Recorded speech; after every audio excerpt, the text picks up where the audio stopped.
Oh, I'm just.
Tell me what can I do now?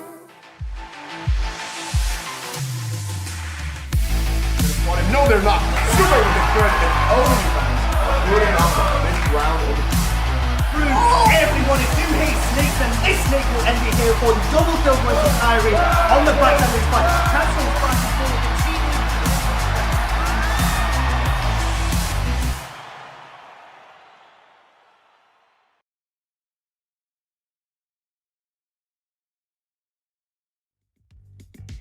Hello everybody and welcome back to University Esports. We've got the League of Legends here for the Spring 2024 tournament. My name is Black Bloxer and I'm joined by my wonderful co-host Ashi. How you doing? I'm doing alright, thank you. I'm very excited, also quite a bit nervous. It's my first time casting, so we're going to see how it goes, but I'm excited nonetheless. It's going to be awesome. Super excited for these ones. We've just had a set of best of ones go through, and we've now got confirmation of the match that we're going to be following for this best of three. It's going to be Lads on Tour versus Southampton. I think they're called Savage, although there's some ones and O's in that name. They've decided to name themselves a little bit funky, but SVGE1. yeah, I think that means Savage, right? Is that? I'd say so. Yeah, we'll call them Savage. Yeah, I think that's what they're going to be going for. Southampton's also equally fine. Yeah, Southampton versus Sheffield right here. This is going to be the playoffs, so we've got a best of 3 coming up, and it should be super exciting.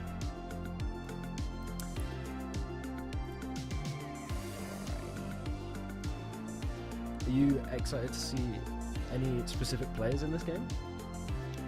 For specific players, I mean, there's a couple on Lads on Tour that I have heard of quite a lot of, not so much for Southampton. We just got a quick look at the bracket right here. As you can see, through our first round, we've got Lads on Tour and Savage coming through, so as we were saying, Sheffield and Southampton. They managed to beat out onto Pollination Nation and Wooloo, so they've done pretty well for themselves. Pollination Nation is a really good team, so really impressive to be seeing these guys getting through to this point. We're going to have a broadcast on this week and the next week, and then after that should be the finals, so everybody going to be fighting to get themselves into those finals. Upper bracket and lower bracket for this format as well.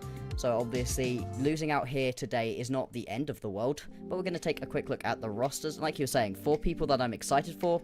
For Lads on Tour, it's got to be Akers. Currently playing in the UKEL for Ruddy Painkillers, is an incredibly impressive player. One of the better top laners that we have seen in UKEL, and always is smashing it up in the university scene. I don't really know anybody on Southampton's side, though. I know that their top laner has confused us massively with his name, so this should be fun to speak over. Yeah, absolutely. I'm really hoping that Akers picks himself up at Kasante, so that we can really just get ourselves a little bit confused with this one. Doesn't play Kasante, apparently. No, does not play Kasante. Yeah, we've been told that he's named his account Kasante, but does not actually play the character. If you wanted to know what peak University Esports is, that's this right here. Yeah, just right seeing here. somebody name themselves Kasante and just not play the champion at all. At least that's one thing that you know not to have to worry about for Southampton. So to be fair, maybe they're giving away some of their draft strategy. Maybe. We also know that Jito Puff played before in the University Esports, finished 4th. So I think that's all the information we really have on Southampton. So they're probably looking to prove themselves a little bit. Yeah, absolutely. Whereas Sheffield, they did pretty well for themselves last year, not as well as they would have hoped. Obviously, the eventual title was taken over by Exeter. They are not in this tournament this time around. Yeah, I think Exeter the not, reason... Yeah, I think the reason is that most of the players are currently focusing on playing in UKEL, so they've gone on to even higher things. An awesome little bit of progression you can see out of University Esports, but that does really open up this tournament to everybody else. Exeter had it on lock for the past couple, had been one of those top teams fighting for it, finally managed to win themselves that actual title last time. With them out of the picture, teams like Sheffield can absolutely start to look to compete. You know, there's quite a lot of really strong teams that we're looking at the moment. University of Essex actually is coming through with the kind of roster that I could definitely see going far. But in today's matchup, I know a lot of these Sheffield guys, so I'm pretty excited to see them. But I want to be surprised by Southampton. A load of players that I haven't seen, but I've said that in years past, and then these new players have just absolutely popped off. I think it will always be good to see new players that we don't know anything about sort of show themselves on the Rift here, especially against people that we know loads about and that we know have done well and have proven how well they can do in the past. Absolutely. It's the sort of situation where old hats, you know, you get kind of used to playing in University Esports. There's a specific style, I think, to University Esports when compared to other, I guess, quote, higher level tournaments, the ones where you're stepping away from just playing with the institution, but actually being on curated teams, where you just get thrown together. No university, outside of a couple who are beginning to start proper scholarship programs, are bringing in players specifically. This is just 5 lads, usually, who have ended up on the team and just gone, hey, I want to play, I play League of Legends, we can get involved. So you're really thrown together. You get very clashing playstyles sometimes, and it breeds a kind of League of Legends that I think is really interesting. You get so many more fights, I think, in University Esports. You don't, well, you very rarely see a game where there's not at least 20 kills in the first 13 minutes, so I hope that continues today. It's always a good time. It's definitely a lot different to teams that pull in players specifically, because you know, everybody wants to show what they can do, so everybody's a lot more aggressive, and obviously it's basically like playing with your friends, really. Yeah, absolutely. And I mean, that's one of the best bits about University Esports. If you're currently at uni and you haven't got involved in your uni team, do that. It's one of the best times that you can have. It doesn't matter if you're not one of those top teams who are winning everything.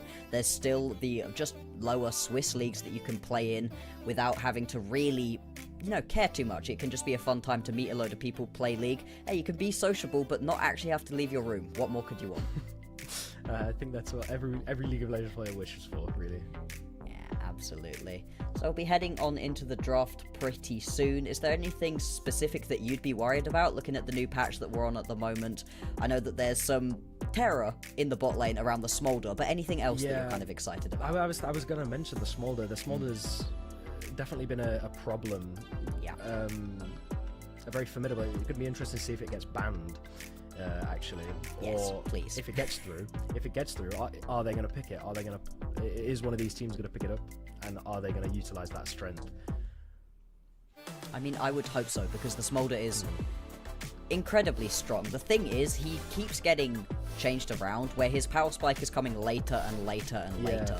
You had it going from 200 stacks being the spike point to 300 stacks now. Now he also has a level of ID that he has to get to execute at the same threshold. So it's being pushed back further and further. At the same time, though, once you do hit that threshold, what more can you do? I was talking about a game yesterday where a team was down 8,000 gold and they came back to win it.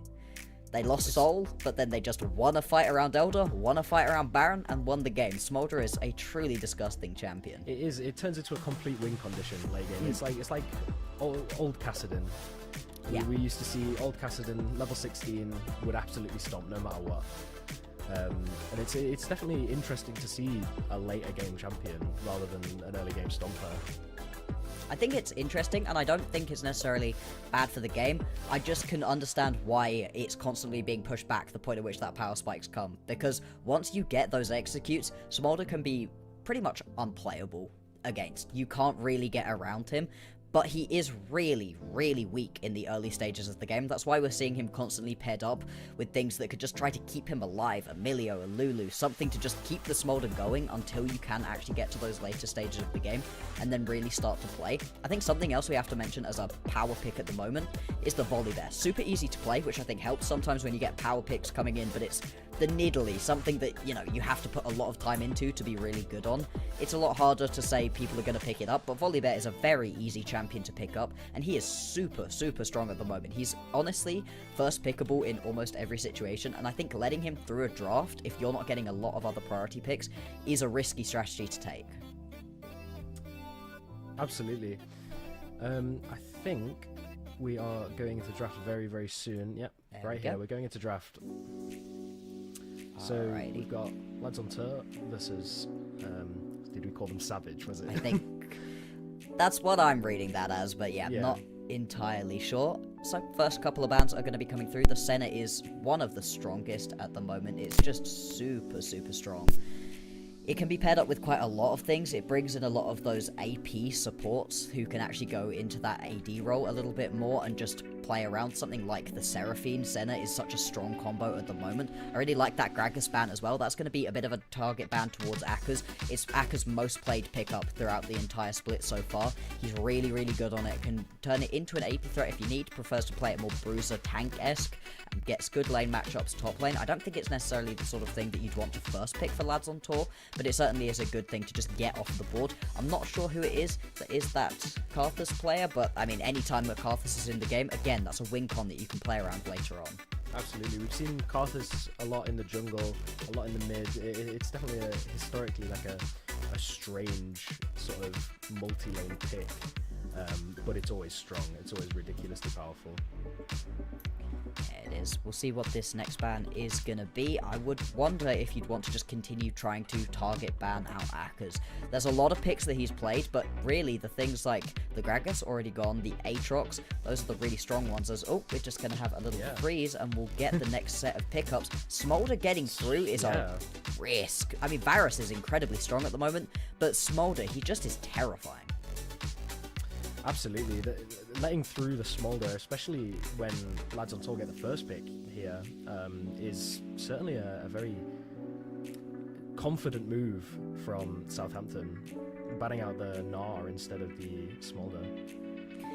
Yeah, I mean, I can understand why you'd want to put all of these bans up towards the top lane. It really is 3 target bans straight onto Akers, but still, you've then let quite a lot of the strong pickups through. At the same time, that is a strategy we've been seeing recently. When there are so many priority picks, you can either try ban 3 of them, and then you're still going to get one good one on the blue side, or instead you can let a lot of those prior picks go through, and then pick up as many good things for yourself as possible. If you let the other team pick up the Smolder, fine. If you get Varus and the Volibear, that's a great combo that you can really run with.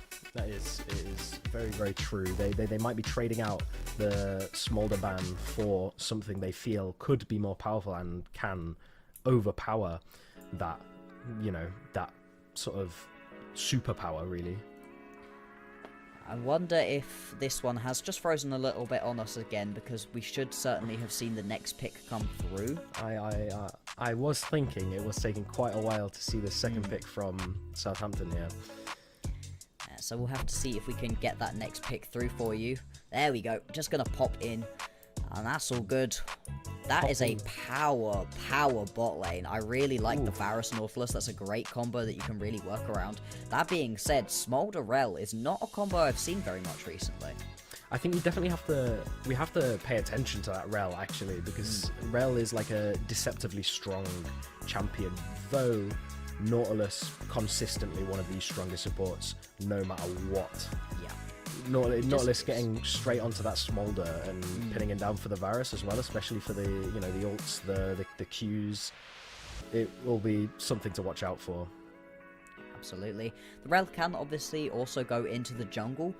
I'm not so sure if that is something that Torpedo Tim can play, but if you can, it's really strong at the moment as well. It just has great presence around the team fights, and when you've got yourself a Galio as well, that's a lot of protection you can lay down onto your Smolder, and then can play these team fights pretty effectively. If it is Rel in the support role, you usually like to roam around quite a lot as the Rel, but that's pretty tricky when you are up alongside a Smolder. The Smolder isn't particularly good at being left alone in their bot side. So we're going to jump forwards in the draft once again. We do end up seeing that Volibear taken off of the board. A couple of mid and ADC bans potentially, although no, that Vayne won't be an ADC ban. Is that an expectation that maybe the Vayne could have gone top? Vayne top is always a worry for a lot of top laners. I think they might just want to get rid of that possibility. Range top, nobody likes it, nobody wants to play against it. Yeah. Seeing the Kayn pick as well. Kayn is so super strong, especially with the Season 14 items. He's sort of dominating a jungle at the moment. Not something that we see particularly in competitive though, so interesting to have him picked up right here. If you want to get on top of a Smolder though, that is absolutely the kind of champion that can do so. Interesting to see if this is going to be a Jetto Puff blue or red Kayn. Either or could be fine. It is going to be Akers Camille. Now this is not something that he picks up quite as often, but any of these aggressive bruiser style top laners is going to be incredibly strong on, and I think one of Akers' best traits is how good they are at the split push and then join the team fight afterwards on a flank. Camille, absolutely one of those champions you can see doing that well. It's going to be the final pick given over to Cassante. See if he picks it up. We aren't expecting it. The Jack's pretty good into the Camille, and it will be locked in right here. So we've got a pretty powerful team for the both sides. Actually, we've got the Nautilus Varus, obviously going to be a super brand of bot lane, but we do have the Smolder. Vi being a pretty big target, especially in a team fight, can definitely lock that either the Varus down or the Kayn. If Kayn's going to try and get on the Smolder, the Vi is going to be there to answer it. And this is an interesting situation where we've got an awful lot of poke coming out from Southampton. They're going to be able to hit you from quite far away. The Varus and the Swain make walking into team fights incredibly tricky. So you don't really just want to step up all of a sudden. But unfortunately for the guys at Sheffield, that's kind of what you have to do with this composition. You don't really have a level of engage that isn't just run at them. Your Vi is just going to have to press ult onto somebody and try to get into the back line. There will be plenty of follow-up, and the Galio makes that strategy even stronger because you can just have that hero's entrance straight on top, keep you alive for that much longer. But you just have to be careful to not get overbaited in, and if you end up in a situation where you can't get in all of a sudden, if this is going to be a poke Varus, and we'll have to see that, if we'll have to see if it's going to be on hit or poke Varus, then playing around these team fights could be pretty tricky. Yeah, absolutely. as you said, Aka's picking up the Camille, not a pick that we see often from him, but he has proven himself to be utterly a pretty unstoppable force on champions like this. So we're gonna have to see how the Jax can answer that, really.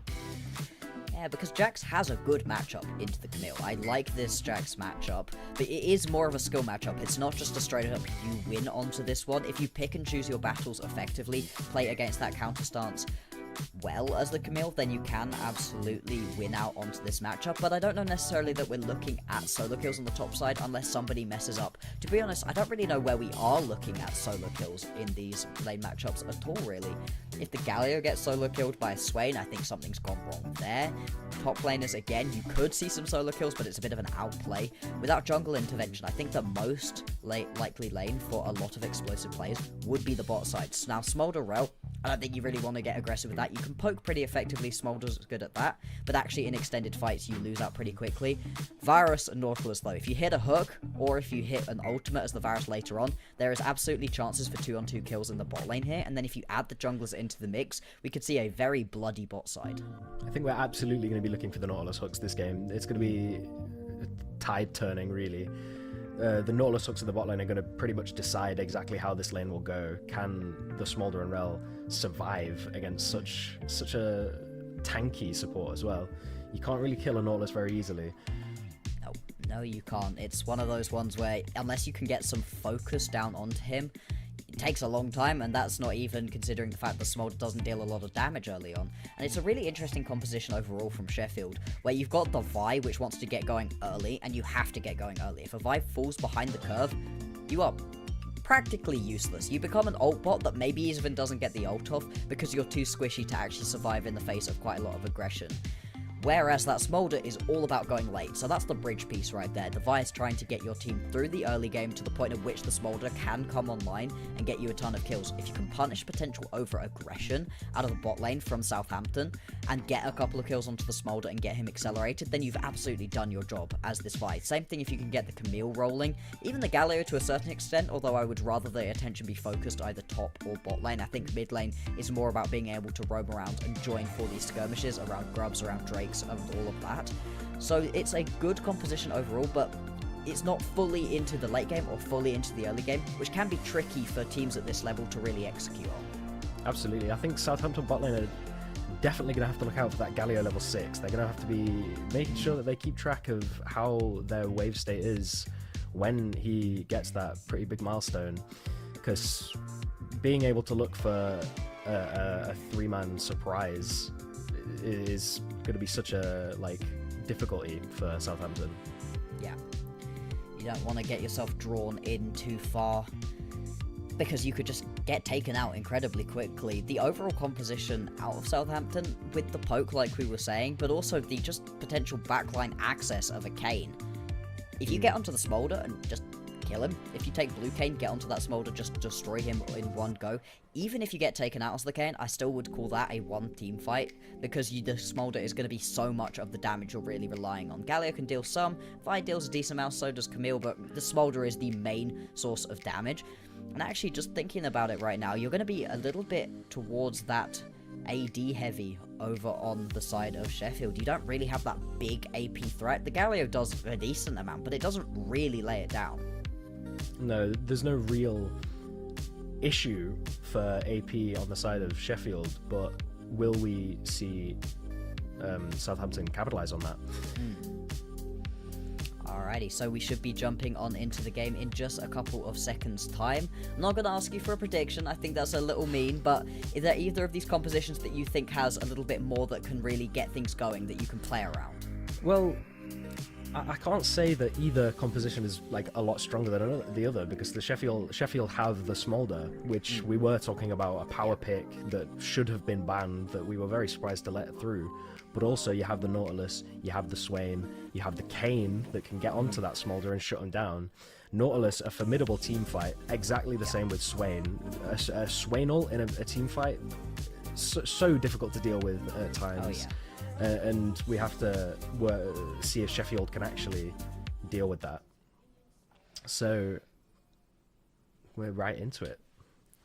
Right on into the game. We're going to have Lads on Tour versus Southampton. Sheffield v Southampton right here. Let's see. First game, it is going to be a best of 3, so we're going to have to see what the adaptation will be once we get out of this one. But first, we're going to need a winner. University Esports coming in hot, and it's always such a good time to get back to the University Esports. So exciting. And it looks like we're going to have some light shenanigans early on in this game. Couple of people roaming around on top of each other. You've got a bit of an invade out of Sheffield. More scouting for vision, it would seem, than actually looking to steal away this red buff, though. Yeah, I don't think they are looking to take anything. It looks like they are just looking to see what information they can gather. Though it does look like the Kane is going to be starting on these chickens here. Yeah, it is a good starting point for the Kane. Honestly, any time that you have enough AoE damage to be able to take chickens rather than anything else as a start, I would say that it's the right decision. If you're playing Warwick, fine. Maybe you actually don't want to start on the chickens. They're going to deal quite a lot of damage and take you a while to get through. But anybody with a decent amount of AoE is going to benefit from being able to take them nice and easily. Gives you a little bit less XP than a lot of the other camps. So if you're looking to 3 camp to gank, that's where taking the chickens doesn't help you out. You would actually have to take one of the other camps as well. You'd have to do 4 to gank. Otherwise, you wouldn't have your level 3. But for these junglers who are probably looking for just a straight up full clear, maybe a potential for an early gank, but I wouldn't exactly be expecting it. Gonna see a little bit of aggression bot lane. Hook does land. It's good to get that first hook landed, but you're not really expecting too much follow-up at this point. Not when everybody's level 1. Level 2 is hit first, though, for Sheffield. The power from the Nautilus is just being able to keep them away from the wave here, completely stopping their like XP gains whatsoever. So we can see the XP gain. We got Jax jumping in onto the Camille here. Gonna get a little bit of damage. And we see both junglers starting on each other's red side. But we can see the Kane now sort of realizing that his red side's gone. Is he going to rage gank top lane?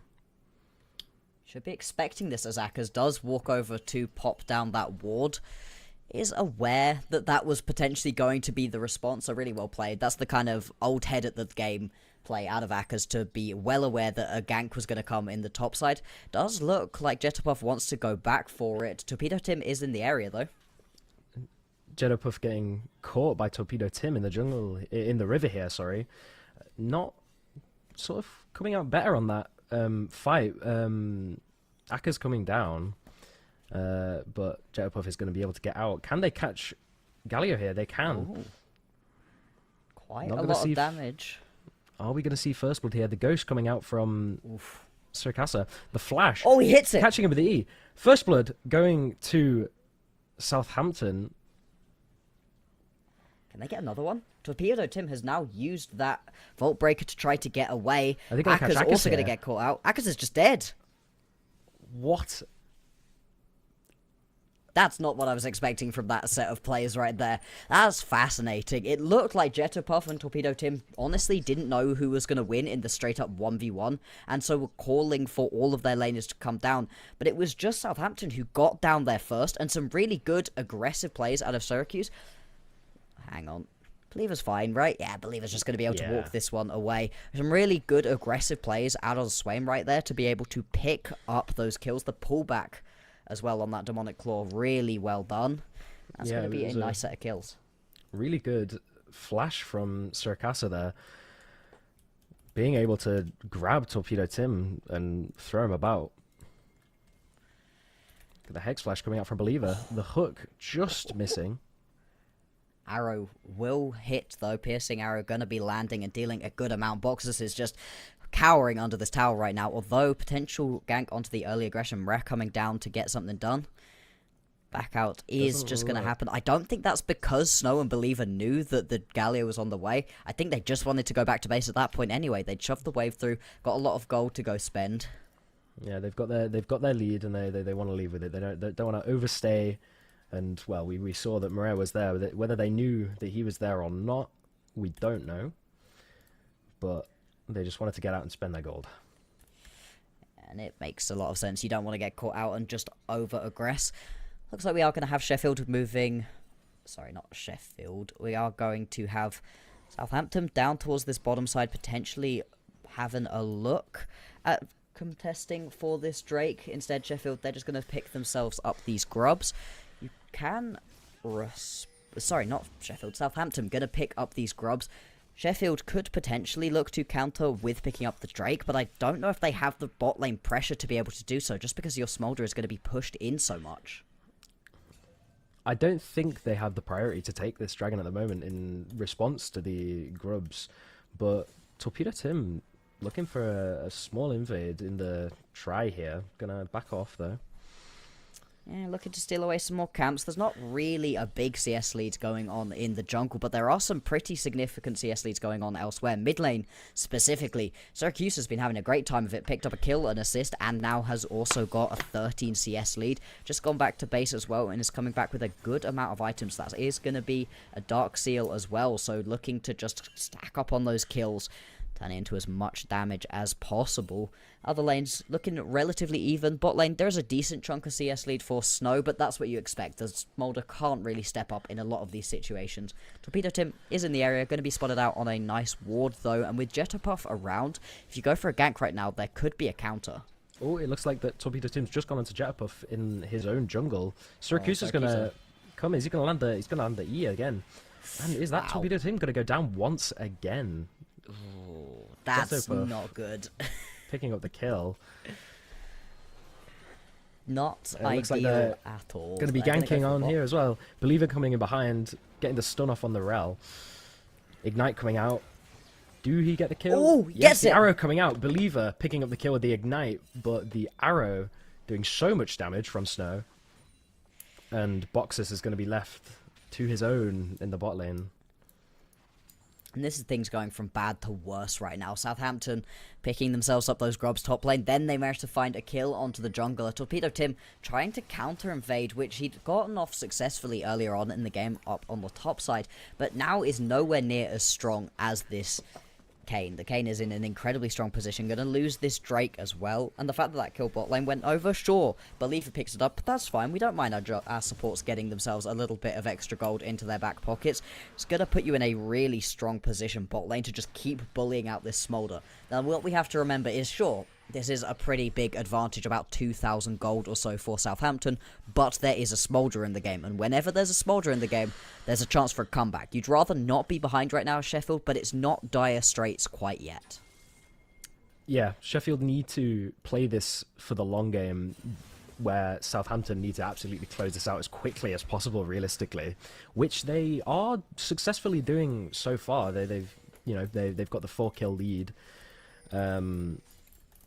Looks like Cassante is going to get dove here.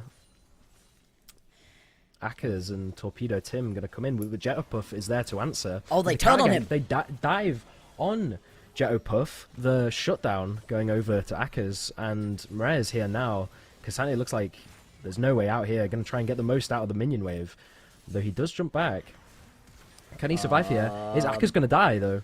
Oh, Akkers removing the tower aggro with the ult.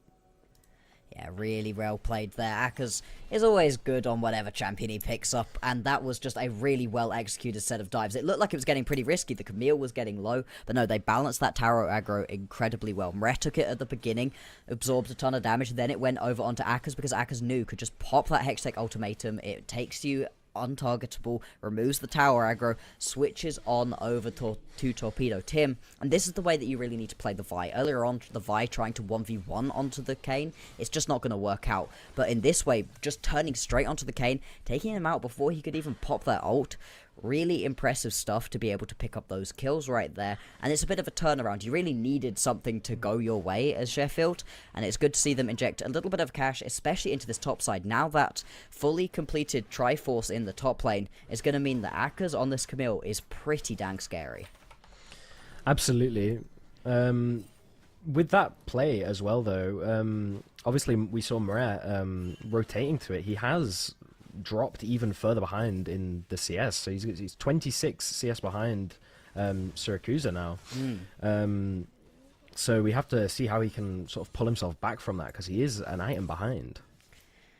Torpedo Tim really wants to contest onto these grubs, doesn't want to give away all 6, but I really don't think it's a good idea to go in right now. Jetterpuff is getting pretty low, the grubs do a surprising amount of damage, but Cassante playing gatekeeper right there, stepping up, not allowing Torpedo Tim even slightly to sniff away into that pit, just has to walk off, and so that is going to be 6 of those grubs going over to Southampton. Once they get onto the towers, going to be pretty effective at taking them down. Mreh is hovering around this bot side though.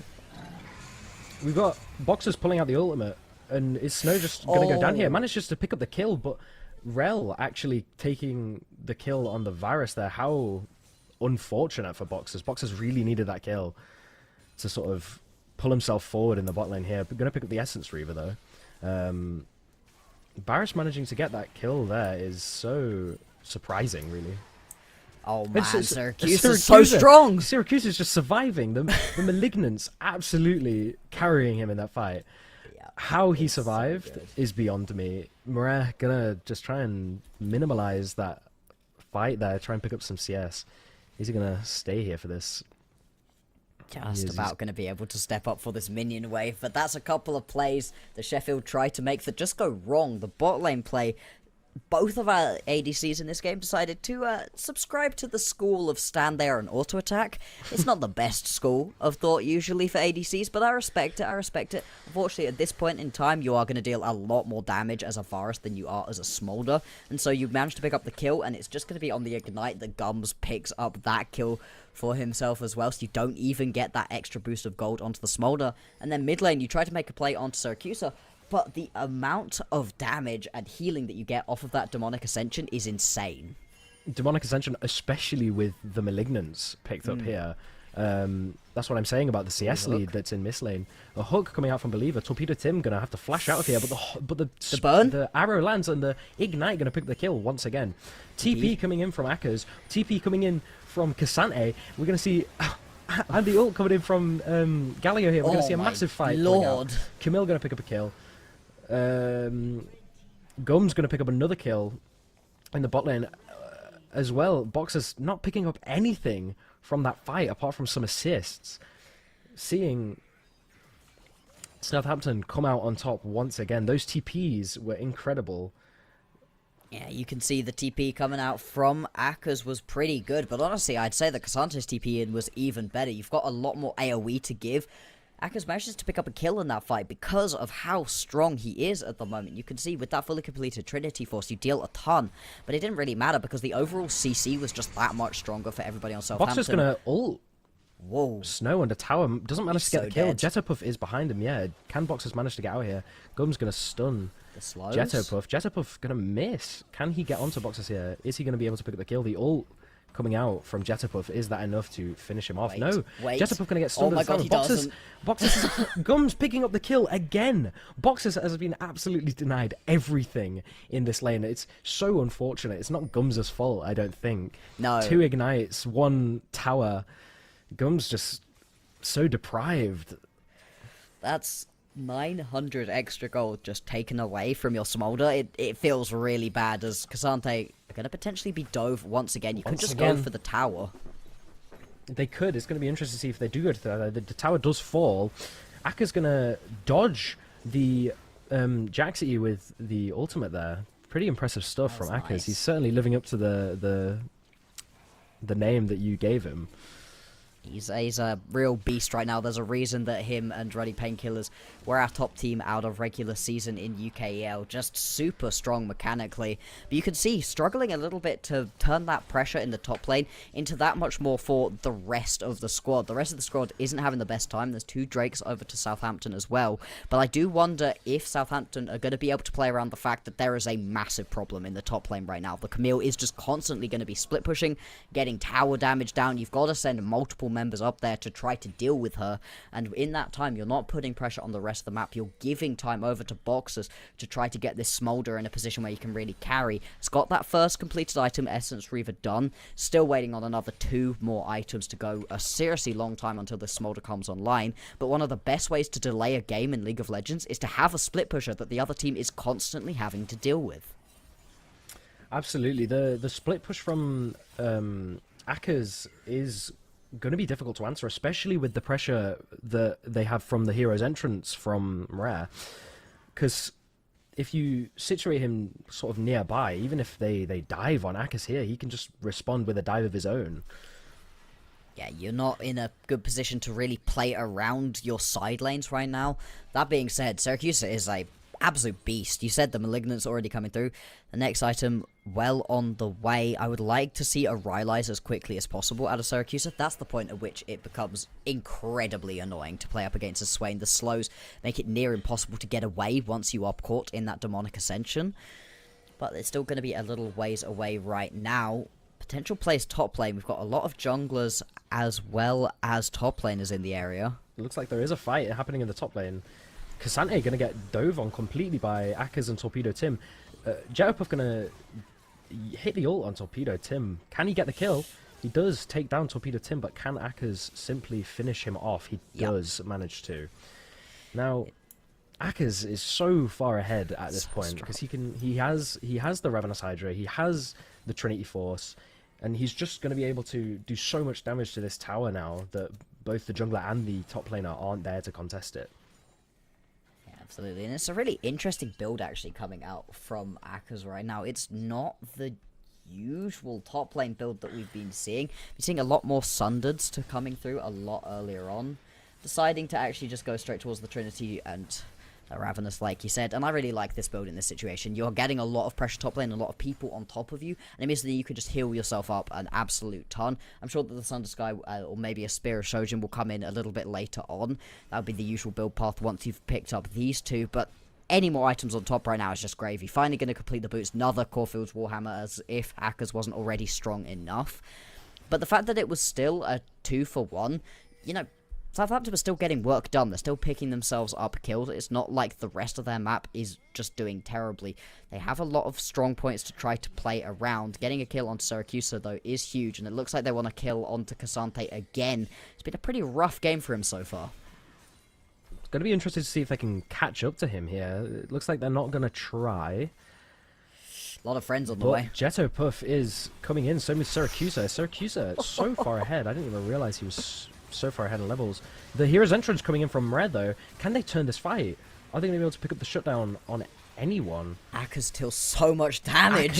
Akers just living. Rare. Is Rare going to go down here? They are. And University of Sheffield sort of looking bad off of that fight after such a strong sort of entrance. It gets turned by Southampton.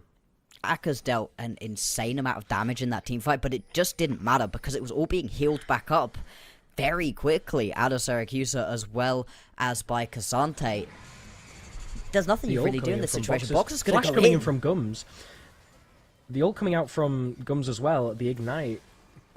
Did Akers TP? I didn't even see.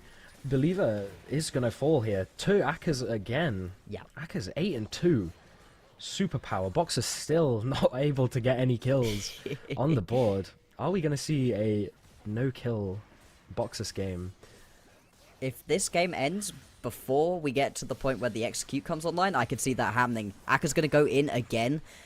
Needs to be careful to not get baited in by Jetterpuff's ultimate. That's happened a couple of times. Has gone in, you know, just trying to execute onto the Kane before the ult comes through. Wasn't able to manage it in that last fight, but that is going to result in the tower as well. And you can see that Boxus is beginning to deal a little bit of damage. Nearly going to have that second item completed.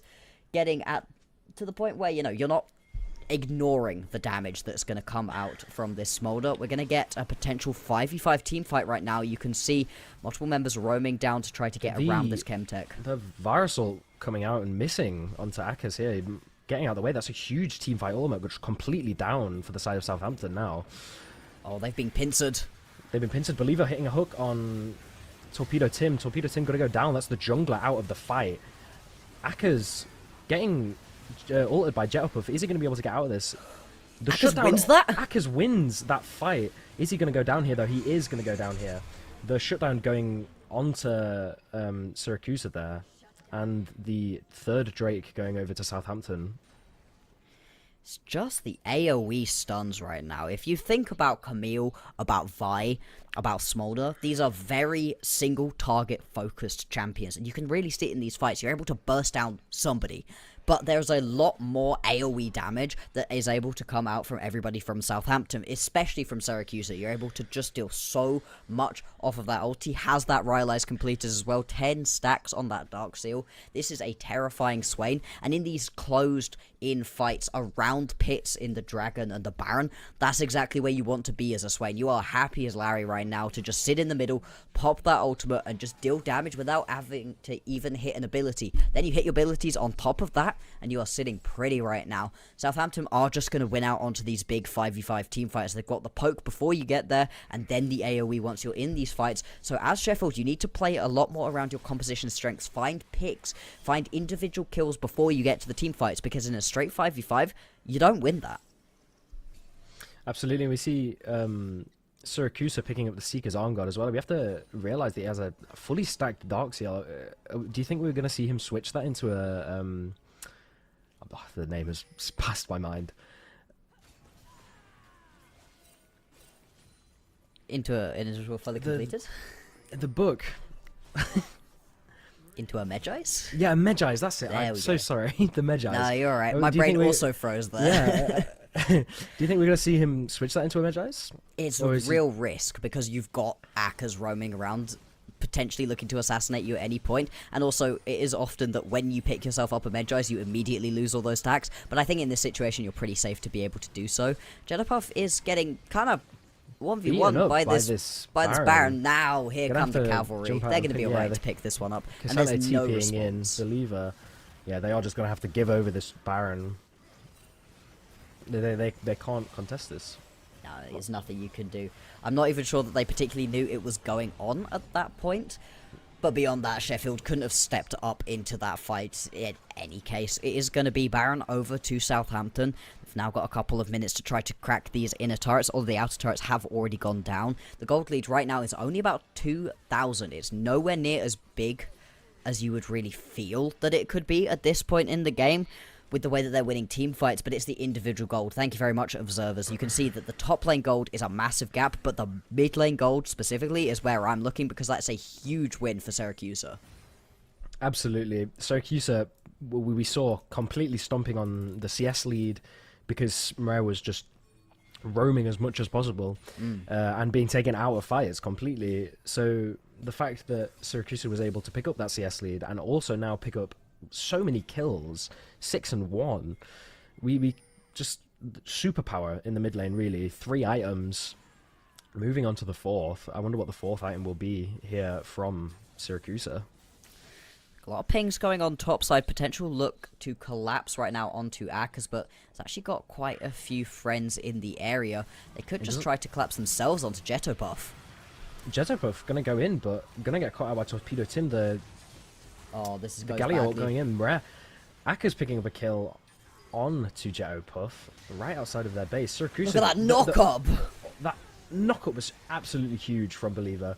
And it is going to go badly for Sheffield. It looked really good right at the start when they were able to pick out Jettopuff, but just the cavalry coming in and saving it. Syracuse are pulling out so much damage and healing. You can't deal with him at this point.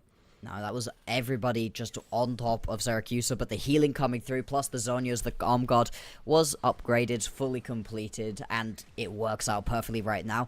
As well as all of those plays going on in the top side of the map, Cassante was down in the bottom lane, just pushing through, managing to pick up a tower for himself, nothing that Boxus and Gums could do. And Ashy, if this was a game without a Smoldering, I'd be like, yep, done and dusted, Southampton win this one, cool, GG's, let's go next. But there is still a Smolder, right? Yeah, there is still that sort of late game beast that Southampton have to really think about. They really need to think about that. They're taking so many team fights and winning them so heavily, but they're not really at a point where they can look to end the game at this point. And that is certainly scary. And they have to understand that once the executes start coming out, it's going to be really hard for them to deal with. Jettopuff, Cassante and Believer coming in. The knock-up going on to Akkers. Are they going to be able to catch him out here? The Cassante going to be jumping in, stunning him. Akkers is going to fall. That's a massive catch for Southampton. What can they do from it, though? It looks like they're going to be able to get Soul Yeah, you can pick yourself up Soul right now. Cassante going to go back to base to cut off this push coming through from Mreh as well. And this game has just fallen to pieces, unfortunately, for Sheffield. They are still banking on this Smolder getting going. Has completed 2 items, but so many kills not quite going over to him right now. Means that that win condition is that much further away from coming online, from really being able to do the damage. There is going to be a potential catch on to Cassante top lane. Cassante going to get ganked by Torpedo Tim. The ult going to come out, though.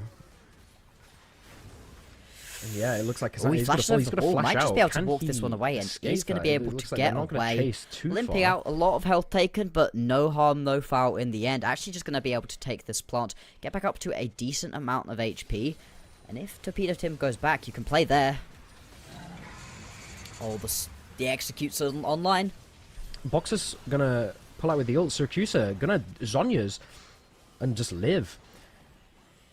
Does live, but doesn't pick up a bunch of kills on the backside, so that is just going to be a quick in and out, managing to pick up a kill. Akka showing off that his champion still does a ton of damage. You're going to be happy enough with that one. The fact that Breath dies topside, though, after a good play out of Sheffield, all of a sudden losing your top laner, that's got to feel a little bit bad. The fact that Boxers was beginning to execute, though, Yeah, it's that's scary. scary. It's scary for Southampton now. I think they've realised it. Syracusa going to pick up the Oblivion Orb. A little bit of anti-heal, which will be good. But we are just looking at Smolder now. Yes. I think we are just looking at the Smolder. Can Boxers save this game for Sheffield, pretty much? Because I'm not going to be able to look at jumping in there. Very close, though. We do have 55 seconds on the Baron, and that is what Southampton are looking for. Getting that control, getting that map presence. Believer very deep on his own. A little bit risky Very then brave. again. Yeah, the Nautilus is a pretty tanky champion to try to get on top of. Not gonna be too much of a problem for him. Just gonna base fully on vision. Nobody really cares. Everybody actually would just like to go back to base, get their resets through, because we've got 30 seconds until the Baron. Southampton going to absolutely be looking for this Baron. Can Sheffield even contest it, though? They do have all of their ultimates to play with. Boxers just going to look to farm and farm and farm. They're going to have to really respect the Smolder in this fight, Southampton. Yeah, they really need to just make sure you stay away from Akkers, I think, is the first and foremost thing. Oh, Snow just throws out that ult. He's going to miss it still. It's got a very short cooldown at the moment. Already a quarter of that gone. Akka's going to go in onto Cassante. Mreh going to join up as well. This should just be a quick kill. Let's see if Boxers can get this one. Is Boxers going to get killed? Boxers gets a kill. A shutdown, nonetheless. But it means that Southampton are just going to be able to pull onto the Baron. Yeah, And you're going to be well aware of this right now, Sheffield. Can Sheffield get there in time to sort of stop this? Believer going to get caught out by Gums. Is the kill going to go over? Boxer's going to get another kill. The Smolder superpower is on the board. Syracusa going to Zhonya's. Look at the healing from that ult. I don't think it Jetpack's gonna go matters. down. A double kill coming out for Boxers. The ult coming out. Ooh, the snipe. Sorry, Snow with the snipe on Torpedo Tim, just gonna completely destroy him. Akkers is kind of brave. I think the Smolder might be coming online. Oh, it looks to be. It's scary. Double kill coming out there. Wait, Snow. Snow does not know. Snow with the ult. Gonna take down Wait, the Boxers. Yes, execute. gonna take down Boxers. Doesn't get the execute off, but Akkers is going to be able to pick up the kill. And Akkers is going to be able to pick up this mid-tier 2 as well. Yeah, this Looks is a like there's gonna be no situation where you've got to contest. be quite scared, actually, as Sheffield. Because you've been... as Southampton, sorry. Because you've been so in control of this game, right? And then all of a sudden, the 0-kill Smolder has got 4 kills and is beginning to execute, and it didn't matter that you had that Zhonya's up again as Syracusa because you go down. Only the second death that Syracusa has faced in this game, and with those 4 items completed now for Boxers, you're at a pretty good spot. I'd be really interested to see what the level of stacks is for Boxers, but I'm not sure if we're going to be able to check that one. I'm imagining going to be getting quite on towards that 300 Looks like Southampton gonna go for the Baron again, though. Southampton gonna try for the Baron the second time. Do Sheffield no? Do Sheffield do something about it? Believer doing his job as big tank. No, they can't do anything about this. It looks like the Baron is just going to go over Southampton pretty easily. Gum's going to be rushing in. Can they stop this back? They cannot. They are not there in time to stop the back onto Syracuse. But speaking about the Smolder, we have to consider how much gold he got from killing Syracuse there. Especially, he got massive shutdown. Huge. So the gold difference really being brought in. They're going to be able to get a pick on Cassante here. Looks like he catches out the Smolder ult coming out. Cassante is going to fall again to the Smolder. More and more gold and Execute coming out. Gums really low. Jetto buff. Jetto buff going in. Gums is going to go down to Snow here. Box is going to get another kill onto Jetto buff. The Torpedo Tim is going to hit the ult onto Snow. He's just kind of beating him in the backline. Is he going to fall though? Torpedo is going to fall. Snow surviving on 1 HP. Murrah going to get the knock-up on Syracuse. Snow is alive, though. Oh, Snow survived so much there. Beating in from Torpedo Tim, just didn't care. Completely turned it around and killed him. Lived on 1 HP. That was a crazy fight right there. Syracuse once again. The cooldown on Zhonya's is so short. Every single team fight has the Zhonya's up to be able to just survive, deal damage, and re-heal his entire health bar. You can see on the screen right now how quickly that is just ticking back up to being available. It is down right now, though. You have got a potential window, if you are Sheffield, to try to get involved in this fight. Your jungler has just respawned. Mreh is not going to have ultimate to try to get involved in this one either. You need to dissuade, because if you pick up the Elder right now as Southampton, you could just win the game. Aka's going to dive straight into Syracuse. The boxer's ult is going to come out. Misses He's dead. Few, but gets the execution onto Syracuse. No Zhonya's to save him that time. Cassante is not going to be able to get the kill. Torpedo Tim! He got it! Torpedo Tim getting the Elder, and that might just turn it around completely. Southampton not having too many casualties this fight, though. The taunt. They're going to pick up The massive taunt from Reh. Is Believer going to fall in this? Cassante falls. Oh my god. The Elder buff and the power of Smolder in combination. And they're going to be able to push this bot lane, get these towers. Absolute devastation for Southampton. After such a long time in the lead, Sheffield have that gold lead now. They have the gold lead. You can't see it right now, but I am head in hands. Once again, I'm witnessing a game that should have been won by the opposition just slipping away from their fingers right now because Smolder is a ridiculous champion. Now, I feel like we may be putting a little bit too much on top of the Smolder. There are a number of factors that led to that fight going the way that it did, and Sheffield picking themselves up the win in both the fight and getting that Elder. The fact that in the previous play, Syracuse had used that Zhonya's, and although the cooldown is incredibly short, it was still not up, meant that once he was jumped right on by Akers, went down. Brilliant play. I think Akers deserves a ton of credit for keeping his team in this game. Same thing with Torpedo Tim just flying into the backline, grabbing Syracuse as well, and making sure Snow wasn't able to just sit there, lay down those piercing arrows, and deal a ton of damage. And then you did have the Smolder on the backline, getting a kill, managing to flap back over that wall to not die. Gums survives as well, and it was just overall a really well executed fight. Mreh was dead in base, joined just at the right time once the Elder buff had already gone down to get his team a couple of extra kills. You've not got that much longer left on the Elder. It is an incredibly short buff, so let's see what Sheffield can do to actually make the most of it. Absolutely. I think we need to put some on Torpedo Tim as well for actually securing that dragon. The Smolder are going to come out, misses though. Rel gonna dive straight in, get the 4-man ult, was that? Cassante is living though. Cassante absolutely destroying it. Again, Aka's gonna be coming back in. Can he pick anything else up? Does Cassante die? No, he doesn't. Cassante is just living. And Syracuse again with the ult. Does Aka's actually get out here? It doesn't look like he will. An ace coming out for Southampton. This is back and forth here. Yep.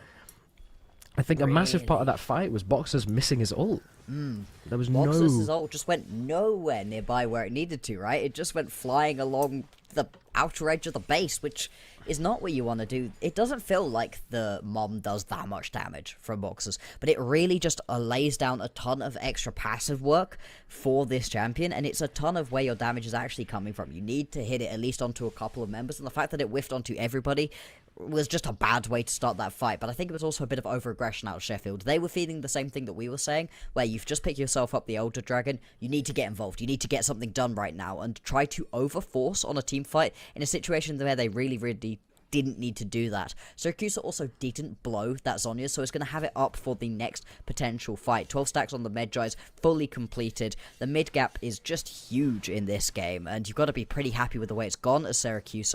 Still, though, with the Smolder online, it just doesn't feel as done as it should be.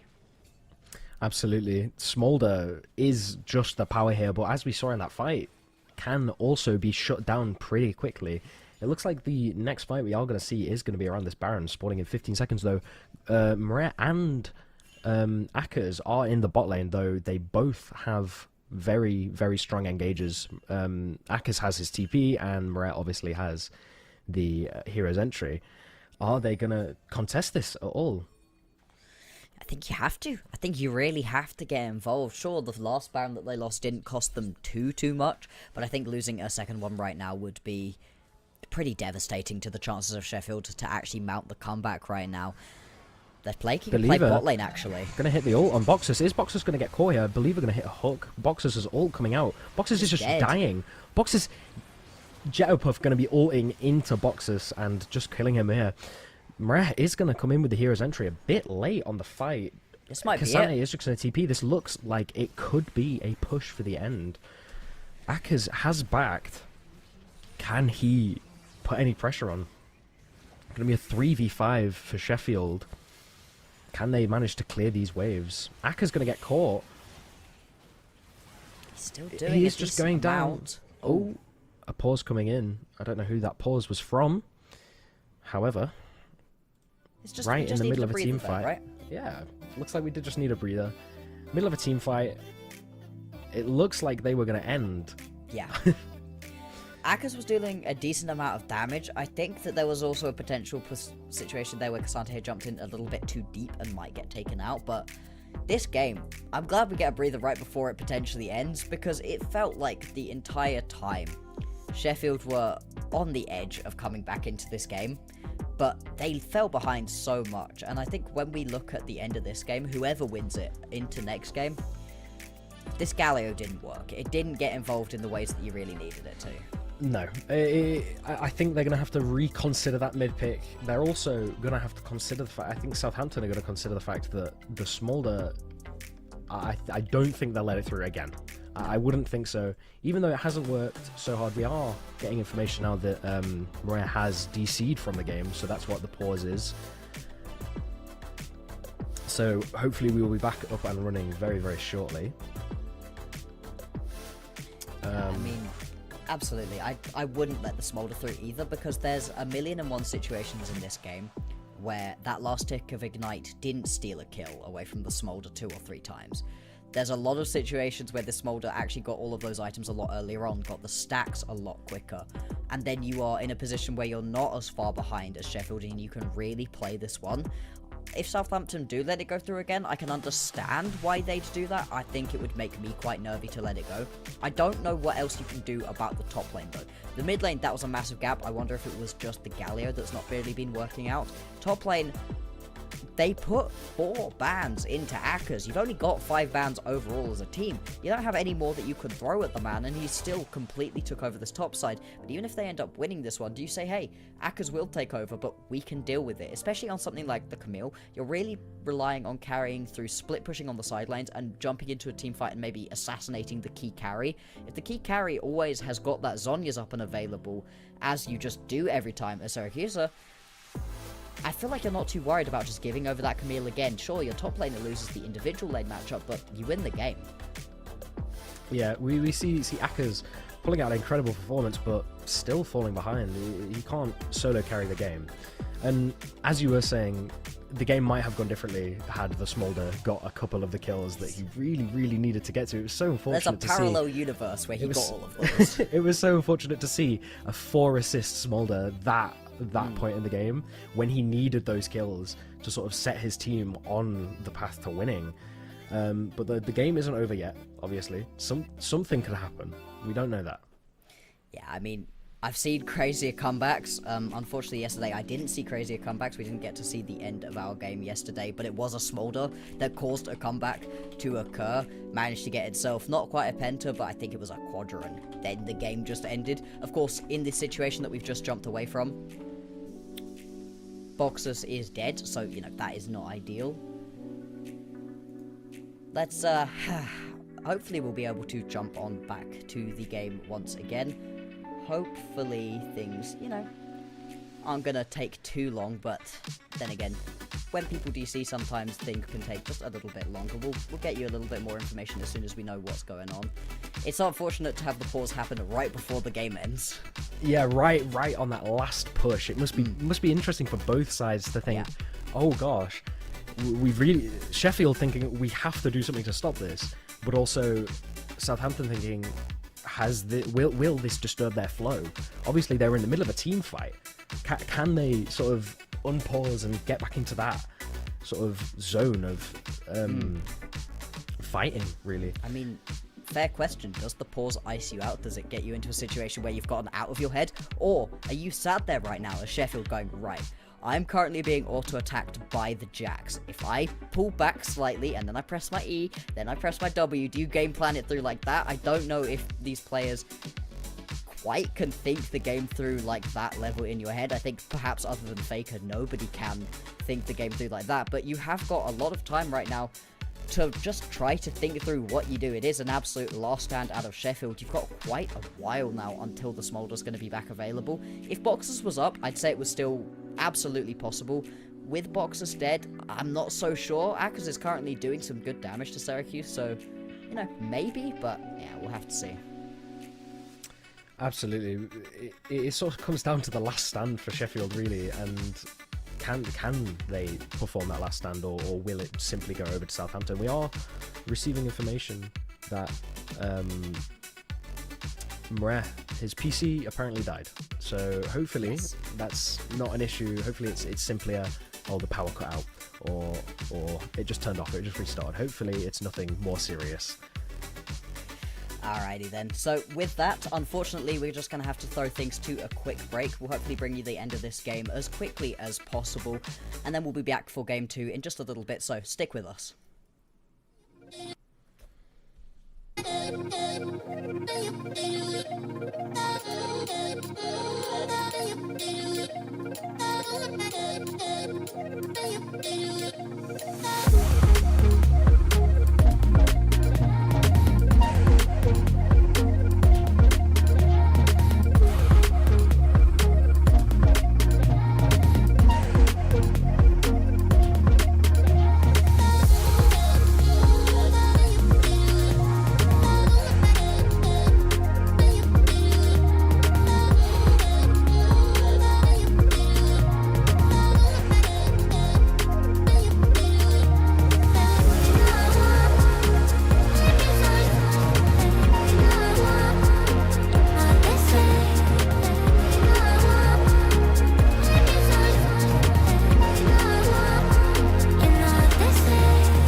ended. It was very unfortunate that Mres PC just decided to give up on him midway through this final fight, but it's not going to change things too much. They were already down by a massive amount, 3,000 gold, down the soul as well. It looked like potentially Akers could have gotten involved and picked himself up a kill in that situation. Unfortunately not going to be able to swing this one back around. Like we were saying, perhaps if the Smolder was alive, there could have been a comeback for Sheffield. But instead, it will be Southampton picking themselves up this game 1. And so in game 2, it's going to be entirely on Sheffield to try to turn things around, take us to a full series in the 3rd game, because Southampton, other than the scariness of a potential comeback from a Smolder, it just didn't look like they really had anything to do. Honestly, I do think that the Smolder not getting those kills in those early fights really, really detrimented the team completely. But it didn't look like there's anything that Sheffield could have done about that. Southampton really just powered on through Akers, like you said, getting that massive lead, but it wasn't enough at all. No, it really, really wasn't in that situation. It felt like, you know, he could get good things going in the top lane. It was impressive, and I really like the way that Akers plays. I feel like I'm laying a lot of praise on the guy, but I think he's a really impressive player. The thing is, when the rest of the team just wasn't able to step up, and then you have the unfortunate, just nobody's fault plays of the Ignite picking up kills, the Tower picking up kills that could have gone over to the Smolder. That doesn't feel great. I think for the next game, you're really going to be looking at potentially getting a better mid lane matchup and maybe a slightly more proactive bot lane, because you know your top lane is going to be fine. I think it was also a pretty good game out of Torpedo Tim. I wouldn't change anything there. If you just have a slightly more proactive bot lane and a mid lane matchup that perhaps your mid lane is feeling a little bit more comfortable in, then you should be able to play this game out in a bit more of an even state and not have to mount a massive comeback to get back into the game.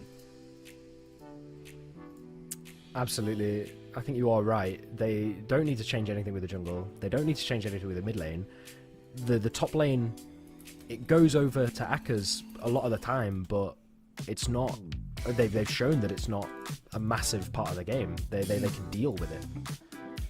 Yeah, absolutely. Alright, so game 1 going to be picked up by Southampton. We'll see if Sheffield are able to launch a comeback and take us to a game 3 in the next one. Just going to go to a quick break. We'll be back in a couple of minutes.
snake will end it here for the double kill going for Kyrie on the backside of his fight. Cancels fast forward.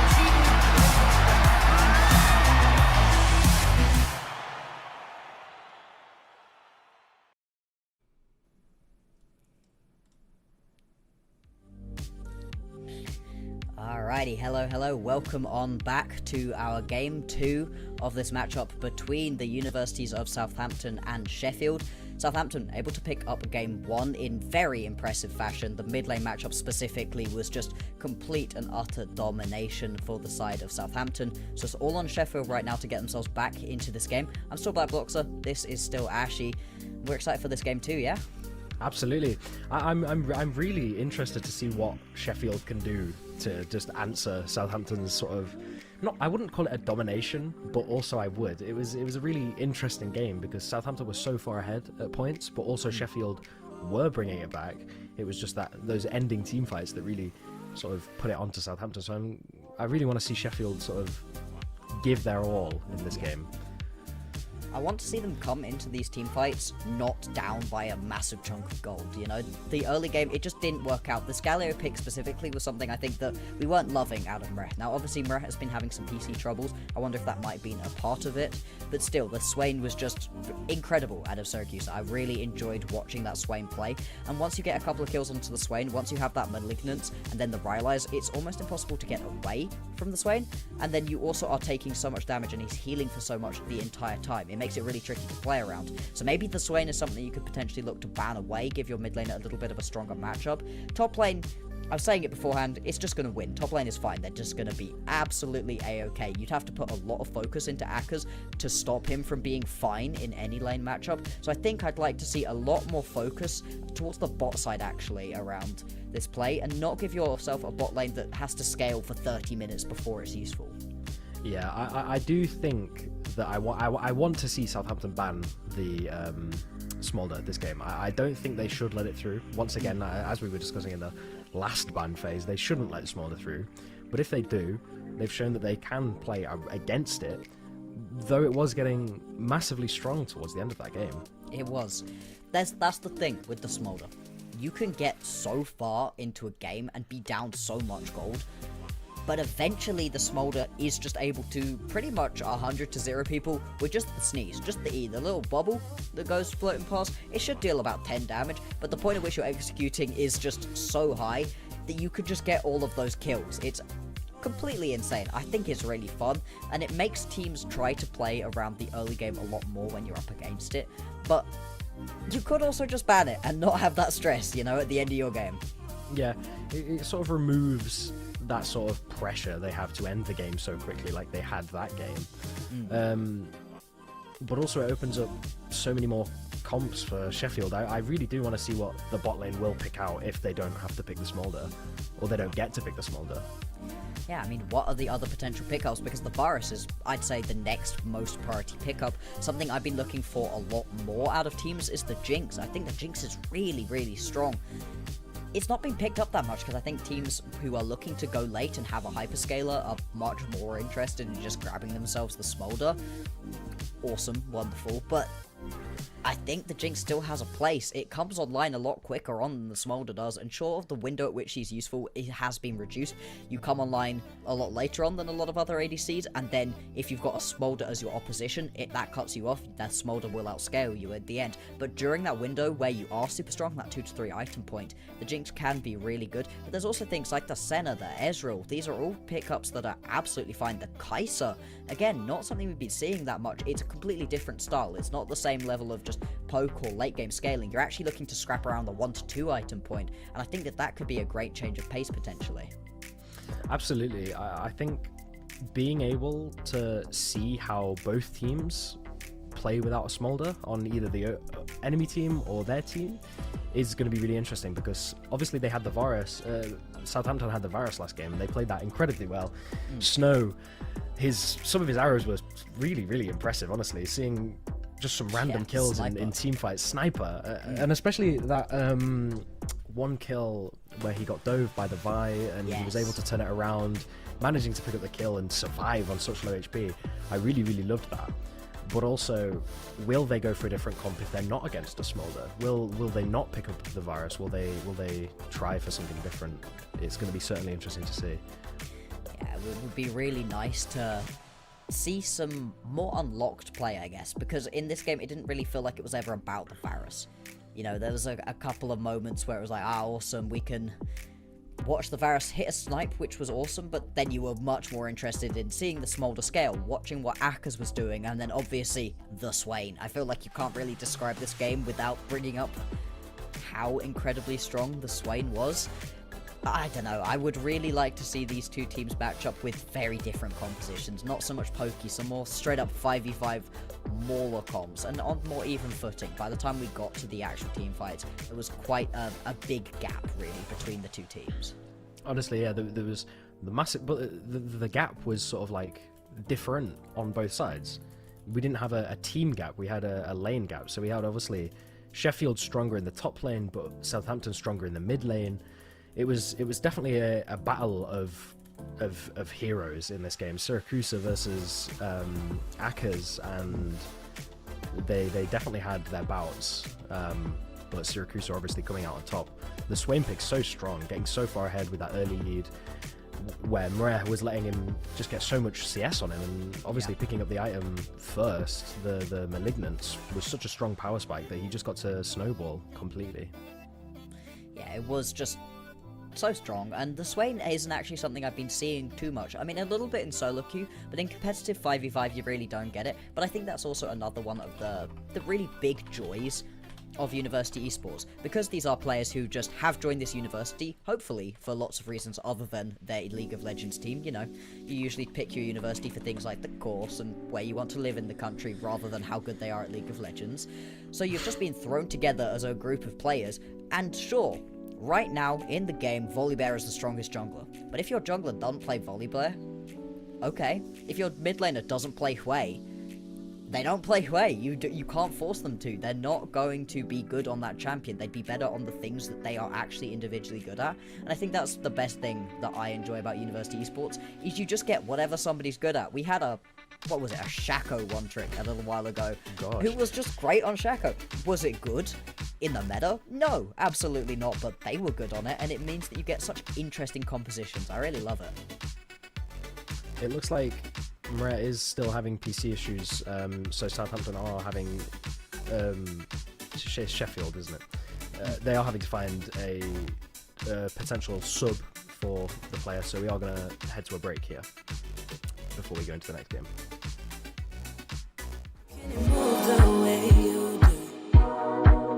It's making me crazy, yeah. You're moving just like you own the room. Make it look easy. I wanna take you away to somewhere we can be by ourselves. I see you looking my way, so maybe it's not all in my head. It's a funny situation that I got myself into. I can't help my own frustration, 'cause I think I like it. I think I like it. Got nothing to lose, 'cause I think I like it. Tell me if you like me too.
looks like we are going to be able to get you our second game between Southampton and Sheffield. It is unfortunate, Mreh, for Sheffield, has had a complete PC die. I mean, a real rip to that PC, but Sheffield have found themselves a sub, so we are going to get the game. Yep, Sheffield pulling in someone called Alex. We don't really know anything about him. However, that is the sub that they have gone with. So the roster's staying pretty much completely the same for both teams apart from that mid lane. And how are Sheffield, do you think, gonna deal with having a sub? Do you think they obviously weren't prepared for this, so do you think that Alex is gonna be able to gel in with the team as well as they can? Yeah, we're not so sure. We had a quick look through the solo queue account. Doesn't look like he plays too much of any specific role, but at the same time, unfortunately for Mreh, that wasn't a particularly outstanding Galio game. Not anything against him as a player, but the Galio just wasn't really working, wasn't gelling particularly well for him. So I wonder if you can just once again look to have the mid lane absorb pressure, not do anything too aggressive. I wonder if you want to do something like a calmer mid lane to just be, hey, chill in your lane, don't worry about it too much, and then once we get to the team fights, help everyone else out. I would like to say, I love that Swain ban. I really, really like that Swain ban. I was very, very ready to talk about that Swain ban. Obviously, Sheffield realizing, oh, we can't give them that again after the performance from Southampton last game. Again, Southampton banning out Akers. They pick up the Smolder this game. Not going to go over. This game, they're going to pick up the Smolder. I would be very surprised if Smolder goes 0-2 today. Like, I've not seen a Smolder lose multiple games in a row. That would be very surprising. Oh, I love this. We didn't speak about it, but the Cogmore is one of those champions that I think can really play into the Smolder. Smolder likes a lot of protection. You want to protect the Poppy comp. Well, we've got the original Poppy right here. You can just protect the Cogmore, get it rolling. Cogmore comes online a lot earlier on than the Smolder does as well. You can also poke out a Smolder in lane quite effectively. I like this pickup a lot. The Vi as well, I think that was a perfectly reasonable champion last time around for Torpedo Tim. Had a great game on it. Was able to be proactive, get quite a lot of kills, and get top lane rolling with Akers as well. So I'm perfectly happy with the early pickups right here. It's just going to be the Smolder Nautilus. It's not quite as aggressive, potentially, as a Nautilus Varus combo is, but it's just good protection for the Smolder, and you can get aggressive once the Smolder begins to come online, once you have that level 6 up and available. So you are looking to just round out your composition here, potentially with a jungler, since you've already seen what you're up against. It will be a Vi. I can see the jungle not particularly changing, to be fair. Yeah, I don't think we'll see very much different in the jungle. A Wukong coming out, is that in the top lane or is that in the jungle, do you think? I would expect that to be in the mid lane, but you can just hold it to see what it is that Akers is going to go. Going to ban out onto the Jax. Clearly they were not enjoying that matchup, despite the fact that I'd say it actually went pretty well for Akers. And the Braum. I love the Braum at the moment. I think Braum Cogmore is obviously really good, but you see Cogmore Lulu, Cogmore Milio quite a lot. And I think in a lot of situations, that's a really good pairing. But versus the champions that we're seeing right now, the Spolder specifically, it's so good to have a Braum. Having the ability to put up that unbreakable shield and just stand there and protect the Smolder is so good. And Braum's also really good on compositions that want to leap into you. He's great at disengage. The ult isn't the best on an engage, great on a disengage. And when you have a Wukong and a Nautilus, they want to run at you. That's a great way to just dissuade that from happening a little bit and buy yourself a little bit of extra space. I was gonna say, I didn't know whether we were gonna get anything special or we were gonna get a default Cogmore Lulu. Cogmore Lulu's the sort of like showcase pick for Cogmore, but the Braum, like you said, really, really strong. I also love seeing Braum. We can see another 2 top lane bans. There's no top laners left. Yeah, well, Akers will pick something though, won't he? And yeah, Akers no matter what he picks, he'll perform. We might see another Camille game, but we'll have to see. He likes the Udyr a lot, has been playing it quite a lot recently. That's still a potential pickup right now. To be fair, it's Akers, could play anything. This could potentially be Akers. I hope not. I hope that this is the subs though. I hope that Alex is just a Yone like maestro. That would be so fun. And obviously, no bias in general, but I would like this to go to a 3rd game. I want to see more of this action. So come on, Sheffield. And if a Yone pops off, that's always great fun. Yone popping off is a pretty formidable force. If a Yone gets fed, you can't really do very much about it. It's one of those champions, especially like Yasuo, obviously being his brother. It's very difficult to shut down a Yone. The Vlad pick coming out. Vlad, another one of those champions. You can't let him get too ahead. He will just dominate your team if you let him get further ahead than you want him to. Clearly, Syracuse just likes to survive for forever. Don't do that. Nobody wants to see Ezreal top lane. No. They're baiting us, they're trolling us. What is this actual pick gonna be? It is Ezreal. My. Is that an Ezreal support? No. Now, Is that a Smolder top? now I'm thinking, is it a Vladimir top? Smolder mid? Could it be a Wukong jungle, Ezreal mid? You could honestly put the Smolder or the Ezreal into the mid lane, potentially. I think it really depends on where this Yone is going. You've kept it a little bit open and flexible right now for Southampton. You have a decent matchup into the Yone as the Ezreal specifically. If you luck in the Akali, yep, I still have no clue. We're going to actually see who's picking up what champion once we get on into the game. I'm just going to have a quick check. Can't entirely remember. No, I've not actually seen an Akali game out of Akka's yet so far. So, I don't know. I have no clue where these champions are Actual going mystery. Right now. I love Actual that. mystery going into this game.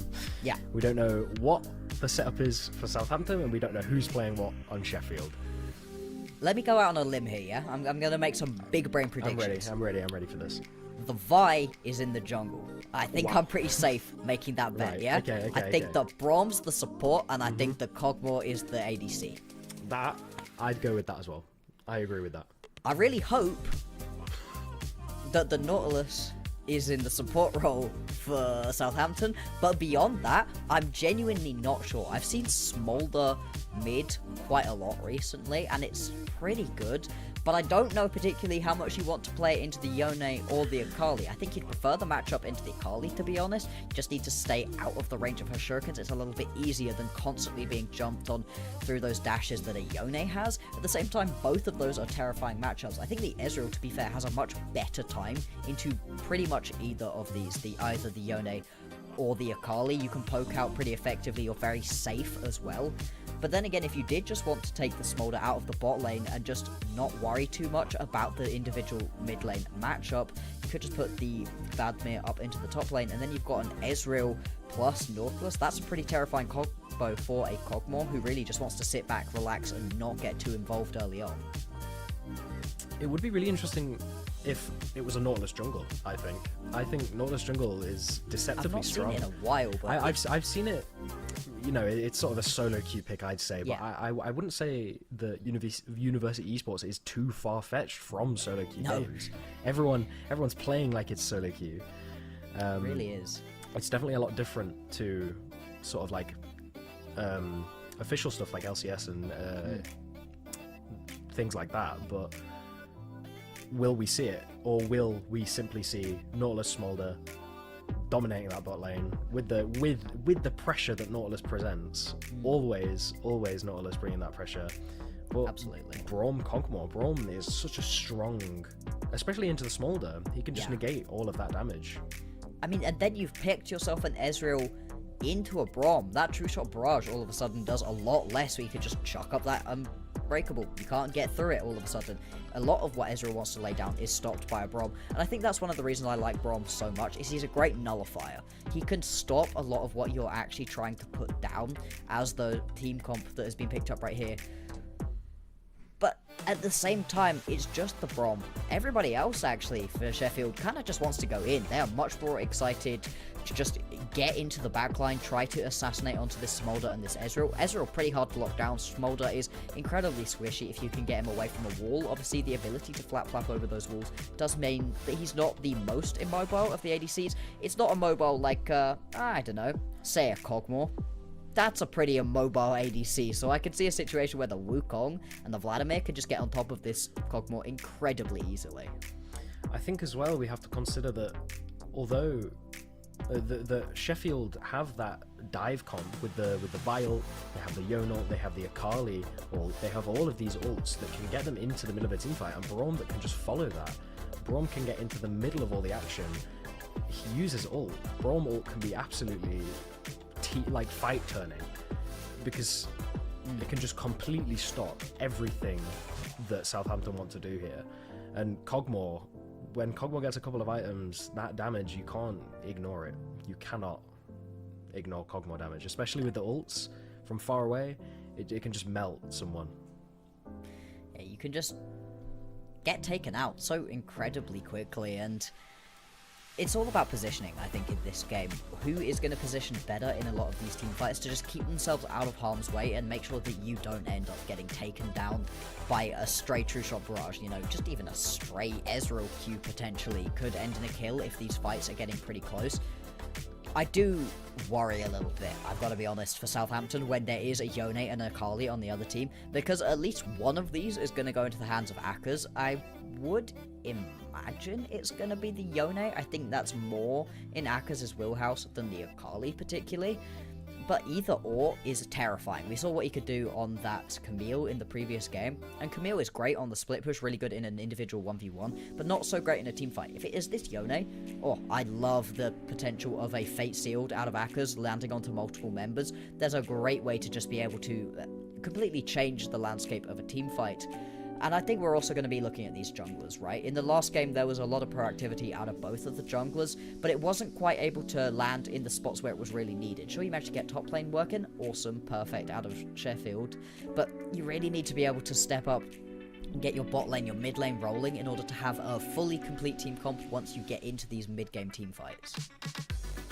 Yeah, I'm wondering if we're going to see both junglers starting in the opposing side this game, as we saw last time. We saw Torpedo Tim starting on the top side, and just being able to just deny all of that from a Kayn, especially denying such XP from a Kayn is so, like, it's we sort of have to do it, because otherwise you can get those early ganks off, you can get those souls, get his form. But I'm wondering, without being able to fully understand what matchup we're going into, is it going to be a Wukong? Is it going to be a Nautilus? We're actually going into game now. We can see Jetupov is picking up the Wukong in the jungle. So are we going to see a double invade again from both sides here? All 5 members of Sheffield are in the top lane. Indeed, they're going to be putting themselves up in a little bit of a 5-stack. We do get confirmation right here that it is going to be the Vladimir into the top lane, will be the Smolder mid. I have seen quite a lot of Smolder mid recently. It's a pretty good place for the Smolder, to be honest. I think it's slightly better in the bot lane because you can kind of just ignore your bot lane at the moment, play around these top mid laners, and then get involved with your bot laner once you really get online. But at the same time, mid lane can just be left by itself. I don't particularly know the Smolder versus Akali matchup, but I can't imagine that the Smolder's going to have the most fun time once that level 6 is here. Before then, I reckon you can abuse the range versus melee matchup, get yourself a decent amount of push, potentially make it to that level 2, level 3 mark first, which is really big for the actual outcome of the lane. But yeah, once you get that level 6, I'm not so sure that it's going to go quite so well. And actually, it is going to be a swap around. It looks like Alex is going to go into the jungle, and it is Torpedo Tim on the Akali. I hadn't quite realised that that's the way they'd move, but when you have a sub, things have to change about. Believer getting an early hook onto Torpedo Tim, a lot of damage for Torpedo Tim going into the very first wave of this game. It's going to be difficult to sort of pull back from that, I think. Jetupov obviously starting red, no invades this game. Obviously your assumptions were confirmed. We do have Akers on the own in the top lane, so we're going to be able to see what he can do on a pick like that. Yeah, let's see it.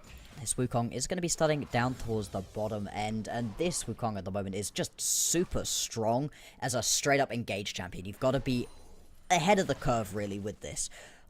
I have, for a very long time, I'll have to admit, been a Wukong hater in competitive play. I really did not like it, because it felt like people picked it up and didn't realize that you needed facilitators in order to make it work. Wukong, until level 6, can't make things happen for himself, but he's the kind of champion that can't just sit and farm. His clear speed isn't quick enough for that. You have to get those early ganks going and get some kills onto him to make him useful, otherwise you can fall behind pretty badly. Same kind of thing as a Vi, but a Vi is able to set those ganks up for themselves with all of the CC innate to her kit. Oh, hang on, Syracuse. Like We're going to see the Vi. For an early gank on Syracuse. Not going to be able to, not going to use the Vi Q until after Syracuse has used his E. Not going to be able to pick up the kill. Torpedo Tim flashing, but Syracuse flashing in response. Both flashes down for mid lane. Jetupov going to be looking to maybe run round onto Torpedo Tim. Going to get spotted on a ward. Not going to be able to do anything from that, but Syracuse getting out of that. Yeah, that was a nice flash. The reaction time there was a split second, and Jetterpuff is going to go in right on top of Alex. Just going to have to use that Volt Breaker to get away, and Jetterpuff just going to step up and steal away this blue buff. No response out of the mid lane or the bot lane. Bot lane potentially could have roamed up. They were in a decent position to turn around. It now looks like Gums might go to try to help out his jungler. I think it's going to be a bit late, though, and this blue buff is just going to be taken away. Jetterpuff really sort of asserting his dominance early in this game on the Wukong.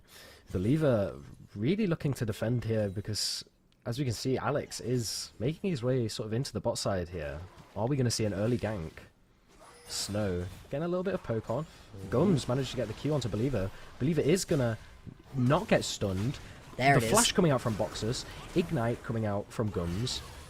Alex going in onto the onto Snow here. The first blood is going to Boxers. That is Jetterpuff. such a massive lead. Jetterpuff coming in. Alex is going to flash away. Jetterpuff going to answer with his own flash. Both. So many flashes in these fights here. So many flashes.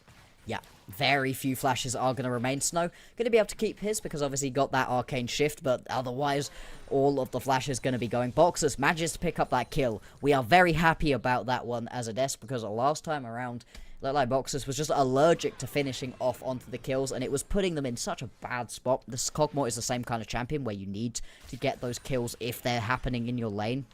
Get yourself accelerated because otherwise you're waiting quite a while for the Cogmore to be able to come online. And now we're just gonna have a little bit of a chill period. I really like the way that Alex has been playing. That's 2 ganks early on. Sure, doesn't quite end up in any kills to them, but just the pressure bot lane meant that that first kill went over to Boxers.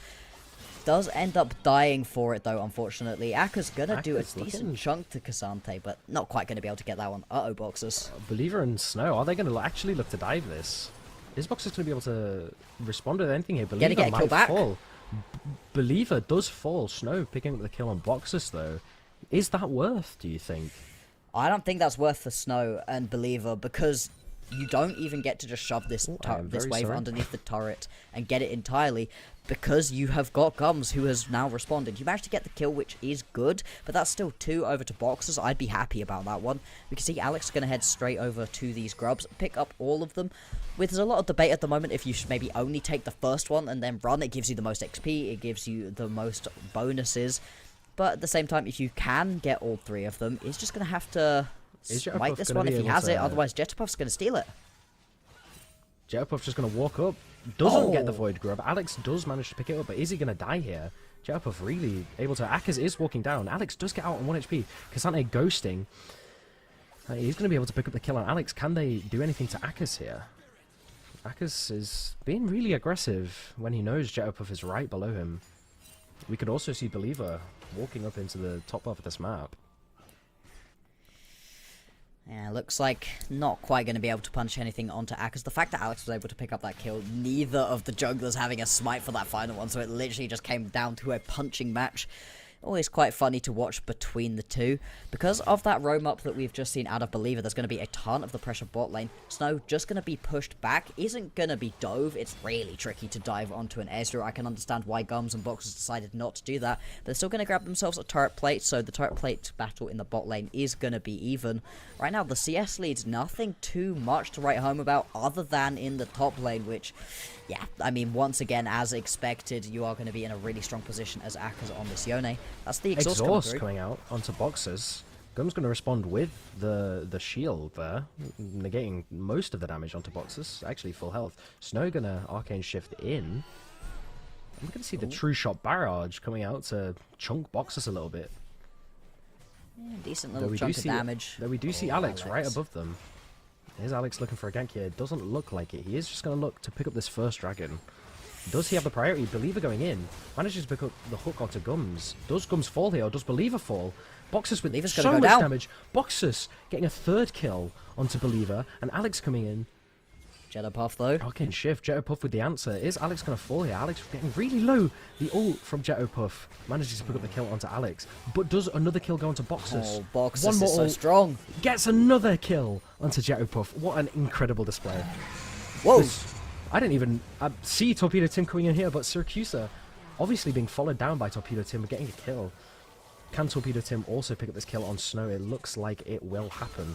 I didn't even see Akali and the Akali and the Smolder coming in for Akali this just fight. came roaming down, so did the Smolder. They decided to bring their fight from the mid lane and just roll it on into the bot lane. Needed a new battleground, apparently. And in the end, that was a mad set of fights for all involved. 2 kills onto the Akali is really good. You want to get this Akali up and rolling as quickly as possible. You also managed to get 2 quick kills onto Snow that it felt like Snow really shouldn't have been able to pick up, as we are actually going to see a little bit of a fight around this Drake. Believer falling so much damage onto Believer isn't going to fall, but it looks like they are going to be able to pick up the Dragon pretty easily. Syracuse are looking to come down, actually. Though True Shot Barrage coming out.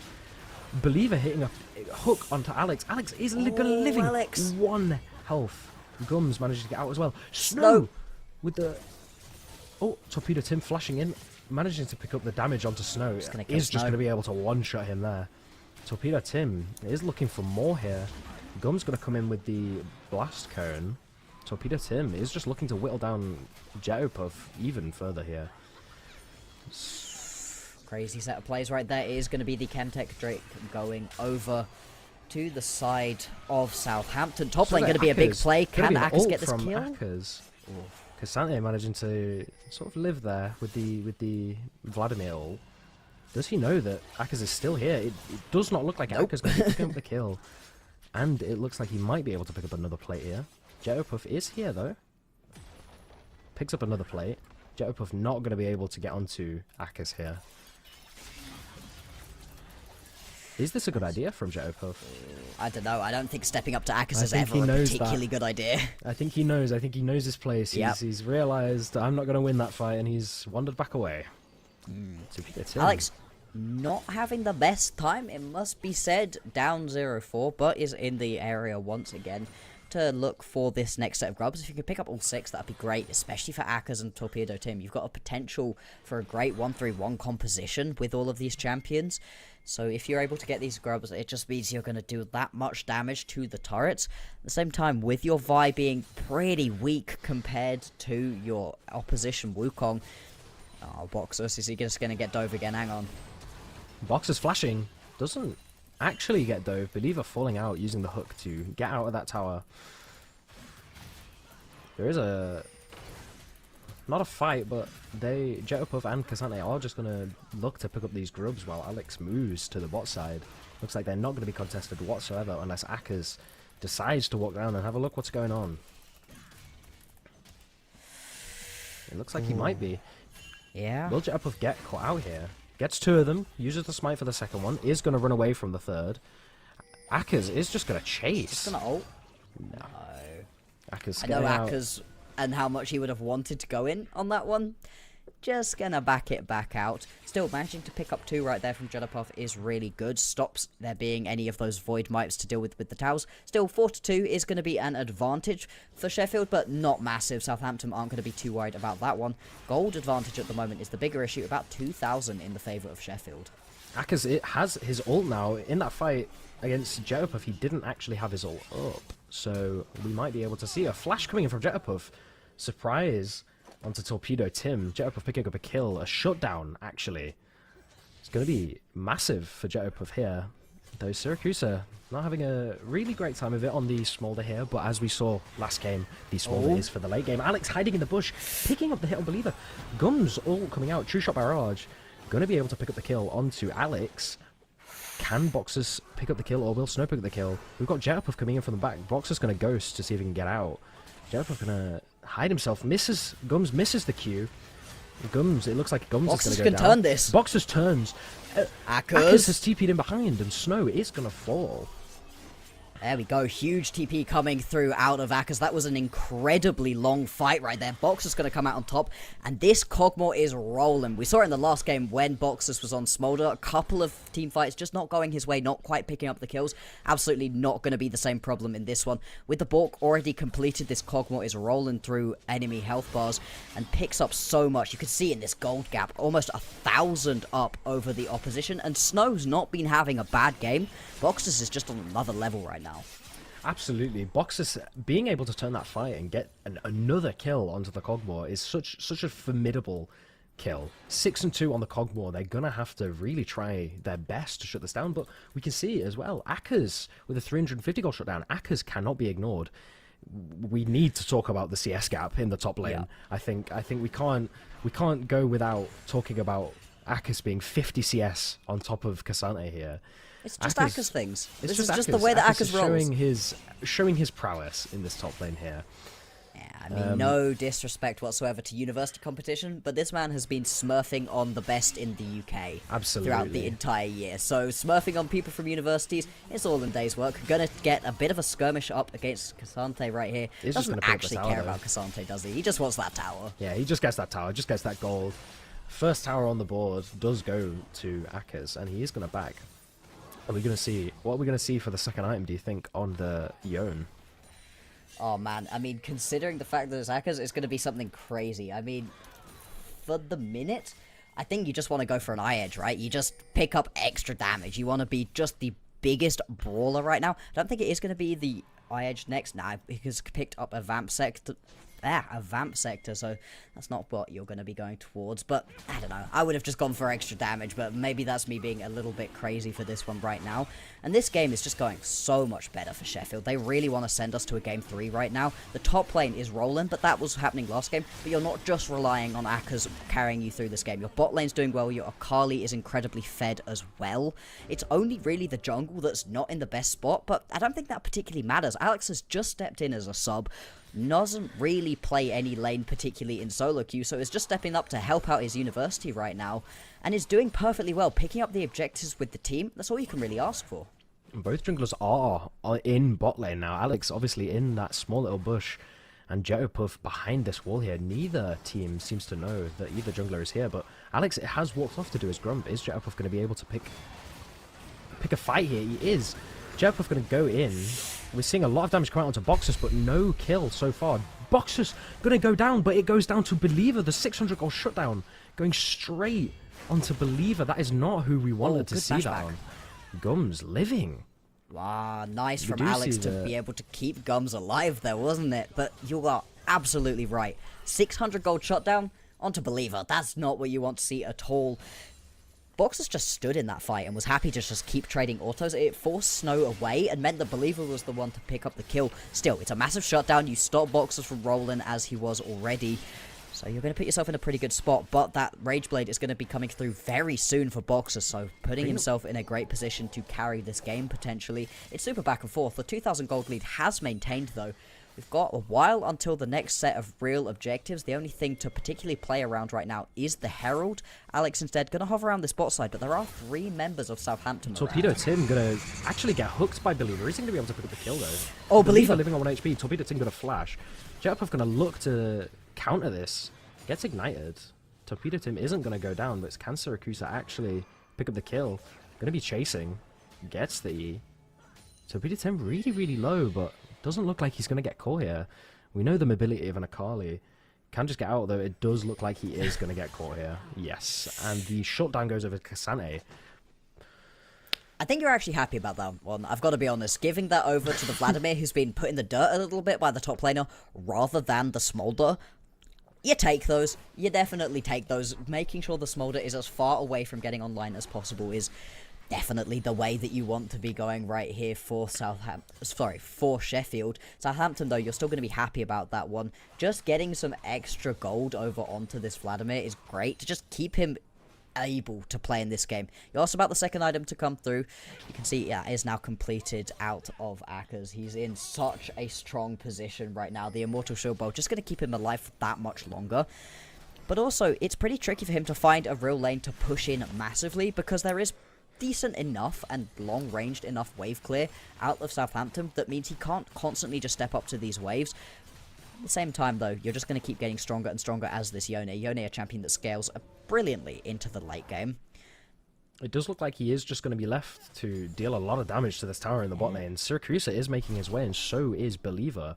But Akers has his ult, he has his flash, he can do many, many things here to keep this push going. Just going to keep laying down that pressure. You can see that the Wukong is going to pop up.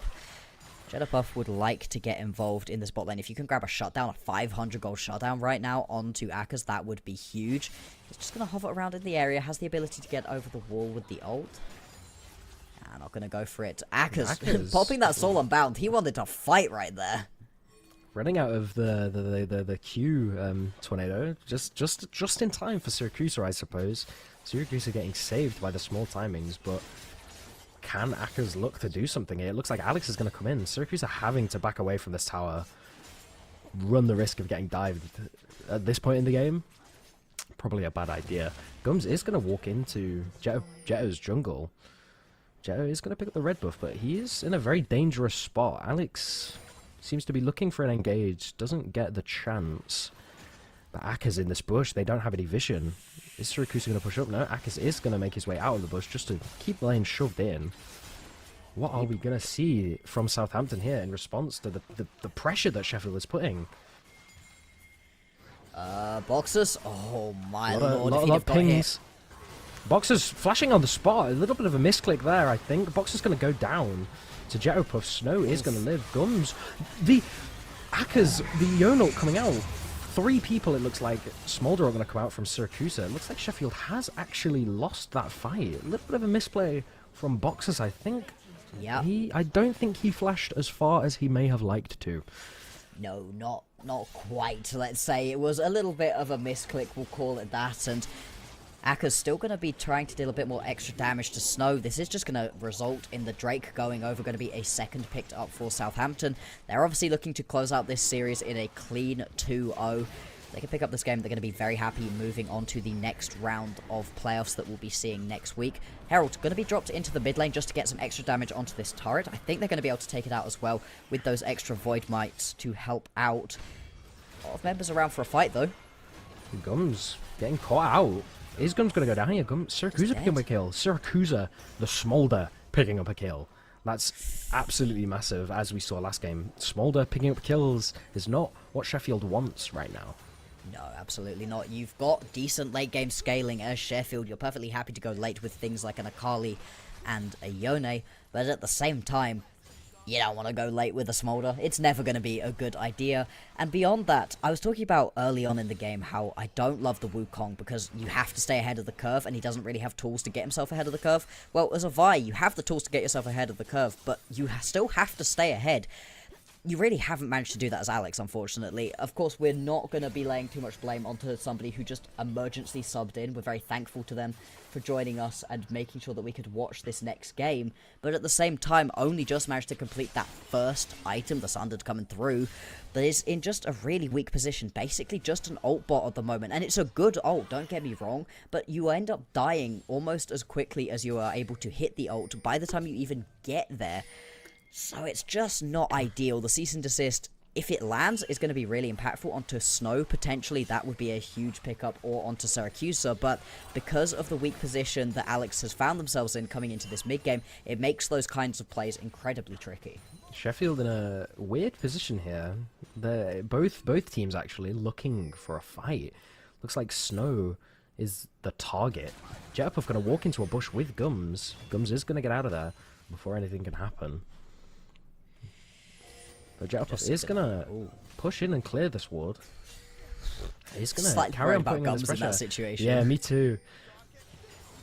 The Nautilus is just putting on so much pressure, but we can see as well in the bot lane, Akers is not letting up. Akers is not giving Syracuse an easy time here. Actually just going to run straight at him. Akers does not give one. He is perfectly happy to just keep stepping up right now. Syracuse are ulting. Just to clear the wave. Yeah. Jetterpuff is here. So is Alex. Alex is in the vicinity. But yeah, Akers is not letting this pressure go away. Somebody has to answer him. And it looks like Syracuse is that chosen one. But is that a good thing for Southampton? Because Syracuse can just get that power, get that farm, get those stacks, and just solidify his late game. Torpedo Tim going to go in on Cassandra here. Is this a good fight for Torpedo Tim? The pool coming out. Immense. Torpedo Tim falling. The Zonyas has to run away. Torpedo Tim. Cassandra is going to be able to get out here. Ghosting. Alex is here. Ghosting. Alex is here. Cassandra flashing, but the ult coming out. Does he have pool again? That is the question. It does not look like it. Oh. Aka's going to be flashing for that kill. I don't think he needed to do that. But I think the kill was going to go down, but I'd still like him getting the shutdown is the thing. Absolutely. I think that big shutdown is huge right here.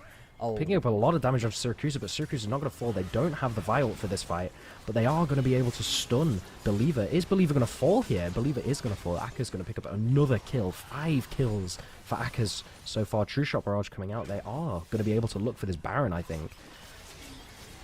Yeah, just going to be able to rotate over onto this one. They've lost multiple members, some of their strongest as well, Cassante going down. This is just going to be a relatively easy pickup, although teleports are coming through. There are some key ults down for the side of Sheffield. This could turn into a bit of a brawl. Gums putting his face right in Jetto. Syracuse, Gums is going to block it as we see the Brawn pick coming in strong for that Smolder ult. And really the like Baron it. just going to go straight down. No contest from Southampton now. Snow going to go back to farming. Syracuse are going to do the same. And Sheffield are just going to get the reset that they so desperately really wanted there. Yeah, that's exactly what you are looking to do right now, and this game has felt super close, super back and forth, but I feel like the Akers factor is the same as the Smolder factor. In the back of my mind, whichever team is getting ahead, it's always like, well, there's a Smolder, or, well, there's an Akers, and now with those 3 completed items, I said I wanted the IH second, it's fine, he's picked it up third, all good, still going for a nice, aggressive build. I'd actually really like the Immortal Shield Bow, was just getting that little bit of extra survivability. Mid lane tier 1 turret is going to go down, it's now only the tier 2 turrets left available. Sheffield need to make sure they press forwards and pick themselves up some extra pressure. Akers was pushing the bot lane, glad that he backed out, because otherwise he's got a lot of friends, although, that being said... He does not know that they are there.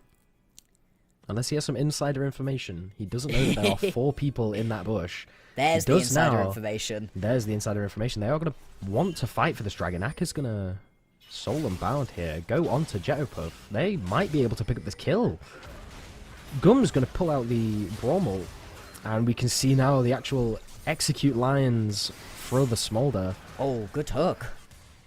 Ooh, that was a little bit risky right there. Out Absolutely. of Torpedo. Tim, all good though, is going to get away with that one. The next Drake gonna fall. It's now 2 apiece. Would it be a full Ocean Soul? Which, to be fair, we don't have particularly big tanky champions, so you wouldn't usually think that the Ocean Soul would be that great on either of these teams. But for champions that are healing for a really long time, like Cassante, like Akers, that can actually be really useful, so both teams going to absolutely want to pick this one up. Still got a little while of Baron left right now for Sheffield, so they're going to be pushing onto this mid lane tier 2, but the wave clear is still pretty decent. Snow has had an explosive at times and quiet at times game, a little bit of an odd one, has decent wave clear right now, but is having a bit of a struggle to actually get rid of these minions, especially that Baron empowered cannon minion. Yeah, the Baron minions really helping Sheffield here.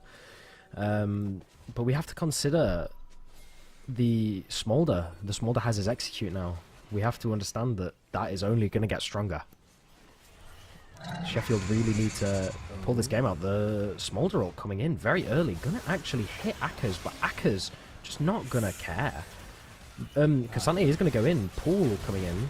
Alex going to pick up a kill on Jetto. Kasane almost dying, but Akers is just sitting in the face of Kasane. Actually, the 700 gold shutdown going on to Syracuse, that's absolutely huge. The True Shot Barrage coming in from across the map and doing enough damage just to get the execute onto Alex there. Syracuse picking up a 700 gold shutdown and an extra kill there. That's mad. Are we actually going to see a Smolder factor? We said it during that draft phase, didn't we? We said that we were expecting a Smolder to not die, to not lose twice in a row. It's very rare to see Smolders die twice in a row, and this one's actually picking up the kills a lot earlier on in the game than we saw Boxers get them last time around. If we take a look in at the gold, you're still down by a good chunk compared with where you would be as an ADC as Syracuse are on this Smolder, but you're getting to a really strong point. Akers is so far ahead. 5,000 gold ahead. Yeah. But in that 5v5, it didn't matter because you were able to survive long enough. Riftmaker onto Cassante once again means that there's a ton of healing on one of these champions. Last time it was Swain, this time it is going to be the Vladimir. And because you can't get that initial kill as Akers, it means that sure, you're dealing a ton of damage, but a lot of it is being healed back up and just delayed through the pool. And then you're giving more and more time for Syracuse to begin to get those hits down, get those executes off, and god, we've all lost to Smolders, who just start rolling at some point into the game. You're still up by about 3,000 gold right now, Sheffield. You've not lost control of this game, but it does feel eerily similar to the last one.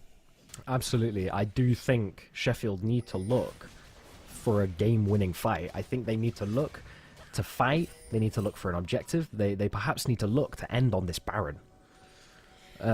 Because if they let the Smolder get stronger and stronger, they are just going to look to lose, I think. This is a good pick right here if you can get onto Believer. Believer going to get altered by Alex, yeah. They're going to pick the Believer. Right before Baron as well. Only 1 minute and 18 seconds on that now. Believer is going to be up for that, but it does throw them off a little bit. Gums just looking for people. Really is just constantly hunting, and I think Gums has had a really impressive Braum performance. I love the Braum in general, and I think the Gums has played this one very well in this game. They're going to be pressing forward, trying to pick up this tier 2. Oh, Jetupper going to go in. Going to have to fall back out. Doesn't get as much damage as he probably would have liked to. Syracuse? What was that TP? I'm sorry, but that was... Syracuse TP to the tower? Yeah, went to TP onto that turret, which Ooh. just immediately died, so that's just a wasted TP. We've all done it. It happens. Agreed. We have all done it, but really unfortunate. Uh-oh. Might be kicking himself now, as he's stuck in the bot lane as Baron spawns. He's going to make his way up, but may that have hurt his mental a little bit? Yeah, potentially. I mean, if you win this game right now as Southampton, you move on to the next round of players, you manage to knock Sheffield down to the losers bracket. It would feel great. Losing this one, though, would hurt. Still, they put themselves in a bit of a hole early, but are beginning to claw this one back relatively effectively. Gums, a little bit of a risky position right there. I was worried he was going to keep walking up and potentially get pincered in by Snow. Baron does spawn. We've also got the next Drake up in 30 seconds time. It will be Soul Point for whoever picks this up, but not Soul. So both of these teams can afford to give it up if they would rather fight for the Baron, which I think is the bigger objective right now. It doesn't look like they're putting much pressure on the Baron, but they can afford... Sheffield can afford to not put pressure on the Baron because they have the TP available from Akkers. It looks like Southampton are just going to look to pick up this Soul Point. They are converging on Akkers, but are they going to be able to do anything? Jetpuff going to be in this bush, ready to surprise Akkers. Akkers going to be able to do a lot of damage to him. Believer going to ult him. Akkers going to respond with his own ult, pick up the 2-man. Akkers going to flash through, not take any damage. Believer has died. Jetpuff is really, Boxers, really what? Boxers in the... What? Boxers is frontline. Frontline Cogmore. Going to pick up 2 kills, a double kill. Cassante going to answer with the Zhonya's, but he's just not going to live here. So much health coming back from that ult, but a Cogmore frontline. That is something I did not expect to see this game, but Boxer's proving that it can be done.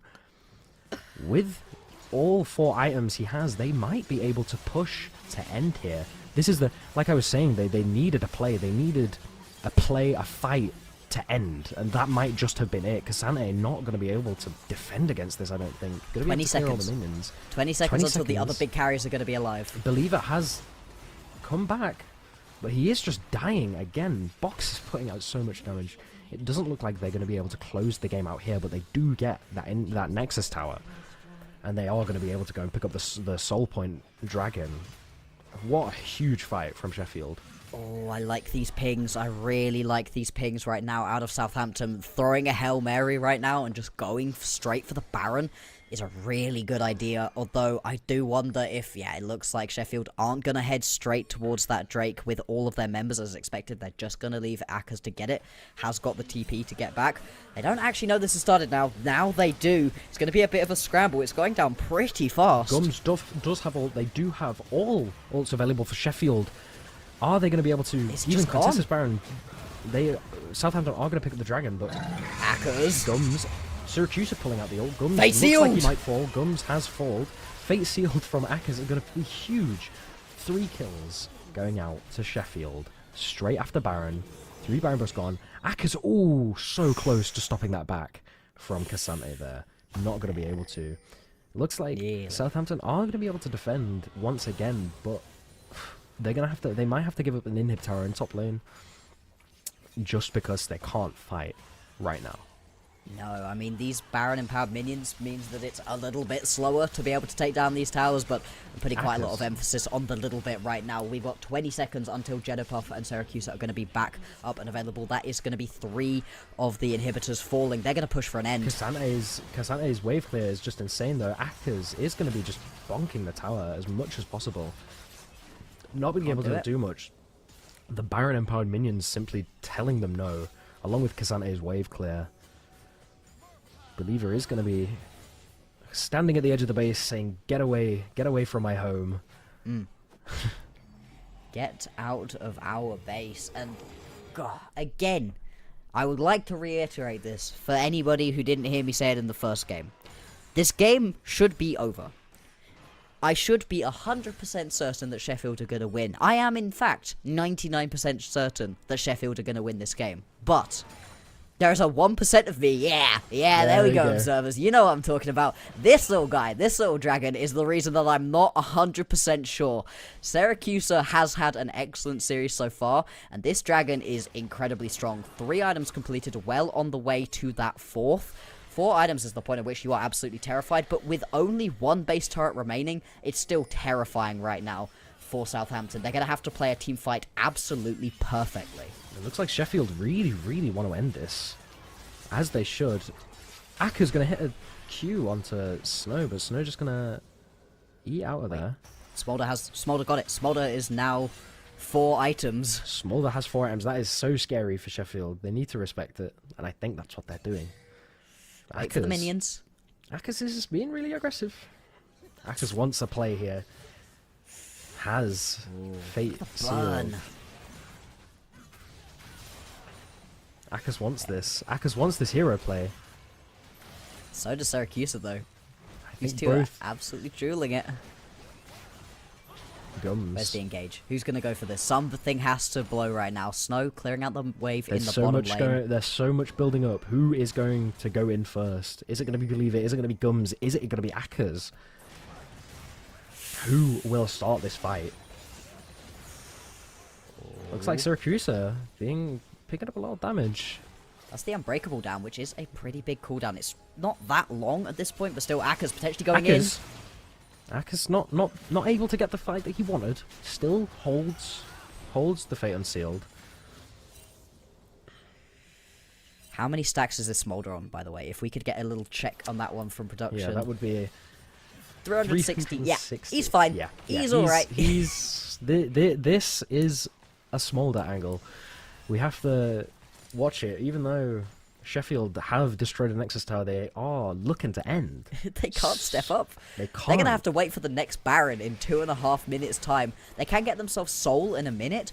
Honestly, as Southampton, I think you just don't care about Soul. I think stepping up for Soul right now could potentially put you in a good spot to fight. Smolder doesn't mind fighting in quite enclosed situations. At the same time, though, you're exposing yourself to a potentially really big ult out of Akers. Across 4 or 5 members, a Fate Sealed would just close out the game right now for Sheffield. But I think that you can honestly just wait. You don't care that much about an Ocean Soul going over, and the inhibitors are beginning to respawn.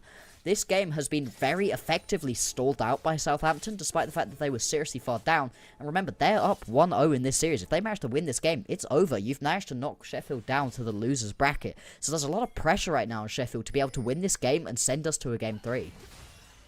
Absolutely. Smolder, I know we're talking about it a lot, but it is the win condition at this point. Yeah. For Southampton, they are so far behind, or they were so far behind, but Smolder will be the condition and the one to watch in the fights. Can Akers, and like we were saying in the draft, Sheffield have such a huge dive comp. It looks like they're going to try and catch Akers here. If they do, They're that's not going to be able huge. to. I don't think so. I think Akers might be fine. Jetto There got are off. 5 members. He They has the are ult, though, going isn't to give over the soul, like he said. Syracuse is going to ult. Akers going to ult away. Jetto he's really just wants this. Yeah, Akers is going to be able to get out. That has to use the ult though, but look at that cooldown. The cooldown on both the Mum and the Fate Sealed is pretty dang short at this point. I know that there was a lot of ability haste taken out over the last patches or so, but you know, at this point in the game, once we're ticking level 17s, 18s on a lot of these champions, it doesn't really matter. You know, we've gone pretty late into the game when these supports are well on their way to full build. This game is so tense, and this is not the situation you want to be in as Sheffield. I think, unfortunately, the Vi falling behind early on meant that you couldn't really press that lead that Sheffield had managed to get for themselves. They weren't really able to turn it into good map rotations and pick up a ton of different objectives. Sure, they've got themselves Soul, but this is what it's all going to come down to. K'Sante is running his way up to this fight. He is going to be late to it, though. They don't know that there are... They know now. They've got the ward in there. Fnatic Deathbrush nearly going to spell the end. That Absolutely. one would have been... Oh, that would have been insane. Akers Your base no on longer his has own in super the mid minions. again. This is the time to fight. They really want to catch Akers out on his own. And it looks like they're actually going to be able to this time. Though, Sheffield are going to set themselves up for 3v2. 4v2 around the Baron. Though, Southampton are going to... Syracuse are going to pull out the ult. That's so much damage. The K'Sante damage. K'Sante pulling out so much damage. Smolder triple kill. Smolder. That's all it means. Akers is going to fall as well. Not the huge play that we thought we would have got from Akers. Boxers looking to stay in this fight. Isn't going to be able to do anything. Though. Is going to get flashed on.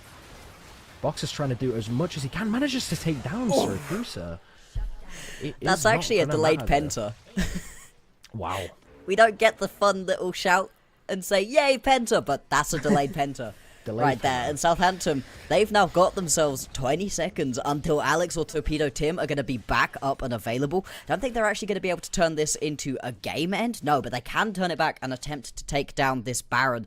You have a decent amount of damage between your Ezreal and Vladimir, but oh man, this game... Are they going to be able to do enough damage to this Baron? Yeah, it looks like it. They are. Eventually. It's a little slower than it would be with your Smolder, but... Smolder's full build, guys. Smolder's got Azonias as well, guys. Smolder may be dead, but proving our point of how strong Smolder is and how much you have to end the game before he does that. Because he will do that. Yeah, it was a pentakill. The only reason it didn't say Penta on the screen and we both didn't yell Pentakill was because of the Zonias.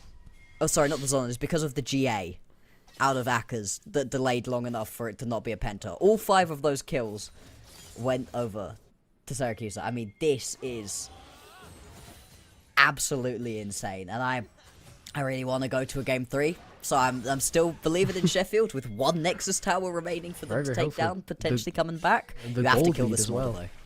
Yeah. We have to see that the gold lead going over to Southampton now. Yep.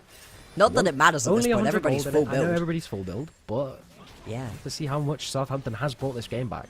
Absolutely. They are going to be able to get the mid tier 2. Jetpuff. Akers looking for it. Can we see a massive ult here?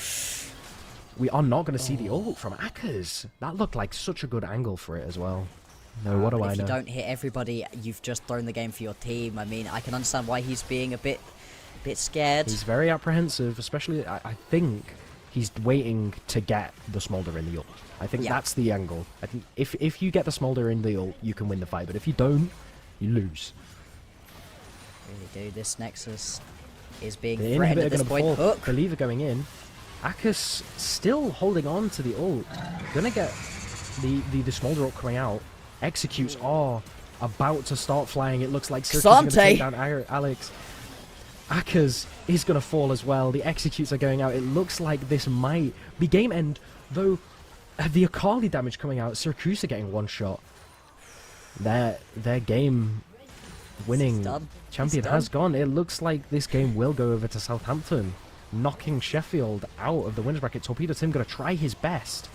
Good as Zonya's. Boxer's going to try his best, putting Snow down to really low health, and they are just going to focus the Nexus and pull this game out. Wow. What a game.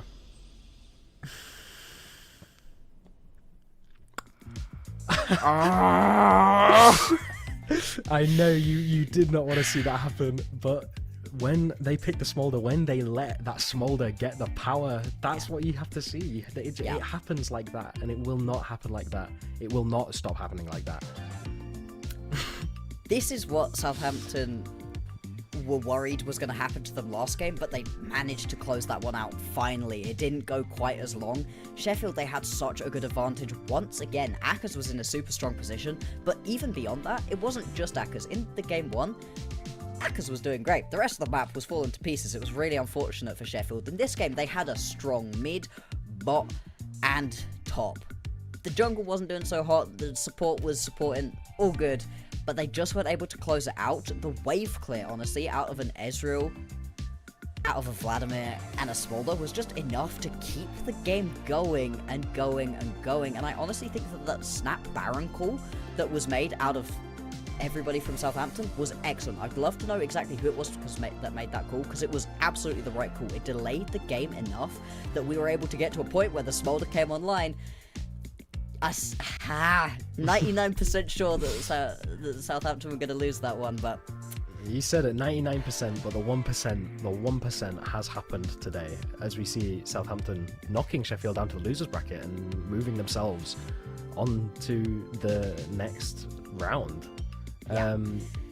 But it's yeah, double Liam at least. We get to see more of Absolutely. Sheffield. That's good. I apologise. I'm a little salty about the fact that the Smolder won that game, You but sound we so knew that it was disappointed. coming. Yeah, we did. From the Smolder pick, we knew. I said it had to be banned, and it wasn't banned, and we see it being the game-winning factor.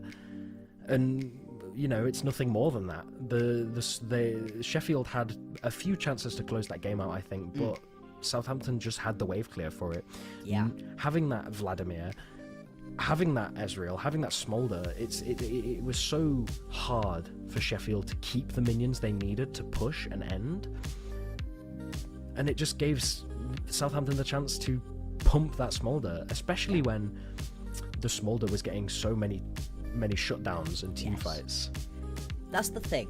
We were talking about how it was really unfortunate for Sheffield to not get those kills with the Smolder early on, but once you get into the later stages of the game and you have that execute, the Smolder just hoovers up every available shutdown. It's very difficult to get a kill if there's a Smolder on your team. It's really hard because of the way that execute works. And it was that moment where there were all three inhibitors down. Sheffield are walking into the base, and I just watched the little Smolder, the little dragon icon, wander back into base, and I'm like, uh-oh, he's got full build, he's got 4 items, he's hit that point. And then we checked how many stacks it was, and it was like 337 or something, and you're like 360. oh It no, was so many Yeah. stacks. They many let stacks. him. Akers was putting so much pressure across the map, but Smolder wasn't dying. Akers was putting the pressure and pushing, but it just gave Smolder the farm that he needed to keep that up. If Akers was able to pressure him and kill him over and over, it might have been a different story, but it wasn't the case. No, it really wasn't. So, at the end of the day, it is going to be Southampton getting that 2-0 versus Sheffield. We are going to head to a short break, but when we get back, we are going to have an interview coming, which should be super exciting, so stick around if you want to hear about how that Smolder won a game.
No, they're not. Super with this good and OnlyFans. Rooting on them. This round of Everyone, if you hate snakes, then this snake will end it here for double kill points for Kyrie on the back of this fight. Cancel fighting forward and see.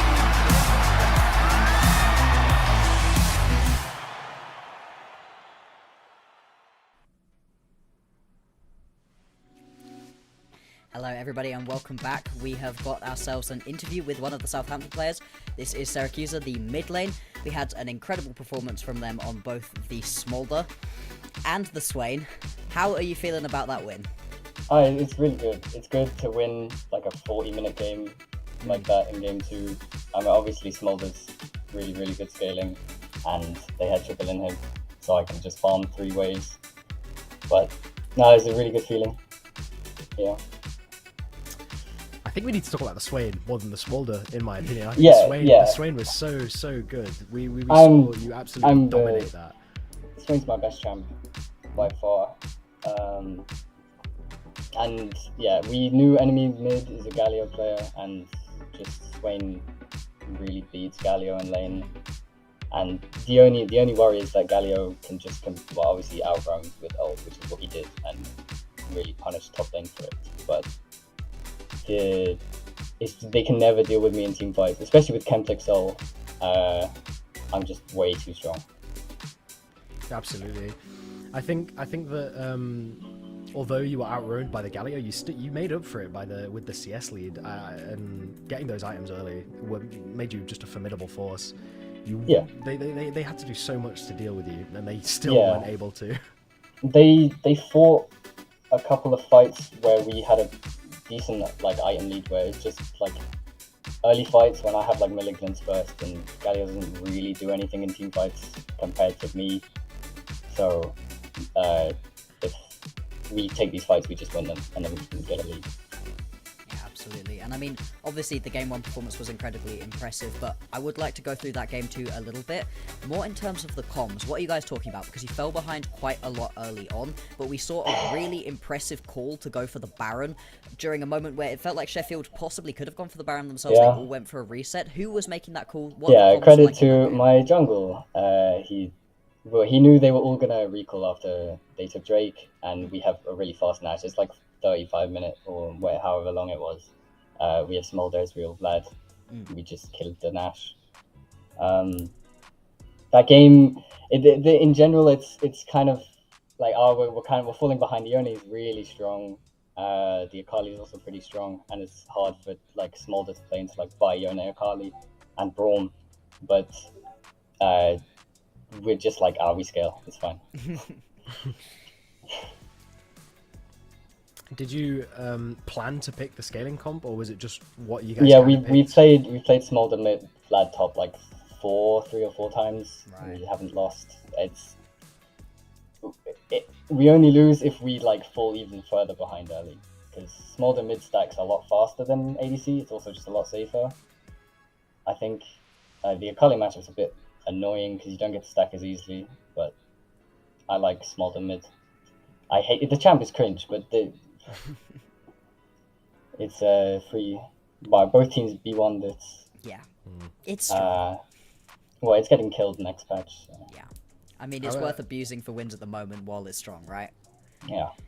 Absolutely. I was very surprised that both teams let it through. Did you guys not think to ban the Smolder? Or were you just trying to ban out the enemy top laner? We were considering banning it. Yeah. It's because we played this team before. We just copied our bans from okay. the last time we played them. Alrighty then. And so looking forwards, you've got yourselves a matchup versus Bath in the next round. How are you feeling about that one? Do you think it's going to be a particularly difficult matchup, a particularly easy one? How are you feeling on that? We've played this team a few times. I think we both won and lost against each other a couple times, so it should be interesting. Awesome. Always really good to hear. And, you know, you feeling like you can win this whole tournament, even if you lose in the next round, could make a lower bracket run? Are you guys confident to be able to come out with the trophy at the end of the day? Yeah, I mean, I think we have pretty good comms, and our team fighting is pretty good, even if our like early game is not the best. But I think we played most of the teams in the playoff seed, and none of them are that scary, so we have a good chance, I think. Perfect then. Well, thank you very much. Have you got anything final you'd like to say to any fans who've been watching you, to shout out any of your teammates? Any final thoughts? Yeah, my jungler's a monkey. Ban him, please. Thank you very much then. Thank you. Thank you to Syracuse for having that lovely interview with us, and that's going to be us for the day. It's going to be a 2-0 victory over to Southampton over Sheffield. Brilliant performance. I mean, what a day, Ashy. Absolutely. It was so close. Both games were so close. Came down right to the wire. Unfortunate to lose the player on the side of Sheffield and have to pull in a sub, but it's just one of those things that happens.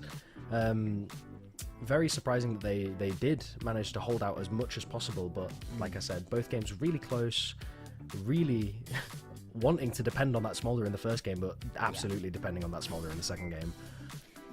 Just Smolder gaming. That's my main takeaway from today. I don't know if you can tell that I'm perhaps a little bit salty about the fact that it's been Smolder gaming, but just a tiny little bit. Just a tiny bit. Just a tiny little bit. But no, 99%. 99%. It was genuinely really good performances out of both of these teams. I think despite the fact that there were losses for Sheffield, I think they've got a lot to be proud of, and they could become quite a force in that lower bracket. So we're going to be back in a week's time to bring you the next matchup. It should probably be that upper bracket matchup, so we might be getting to see a little bit more of Southampton.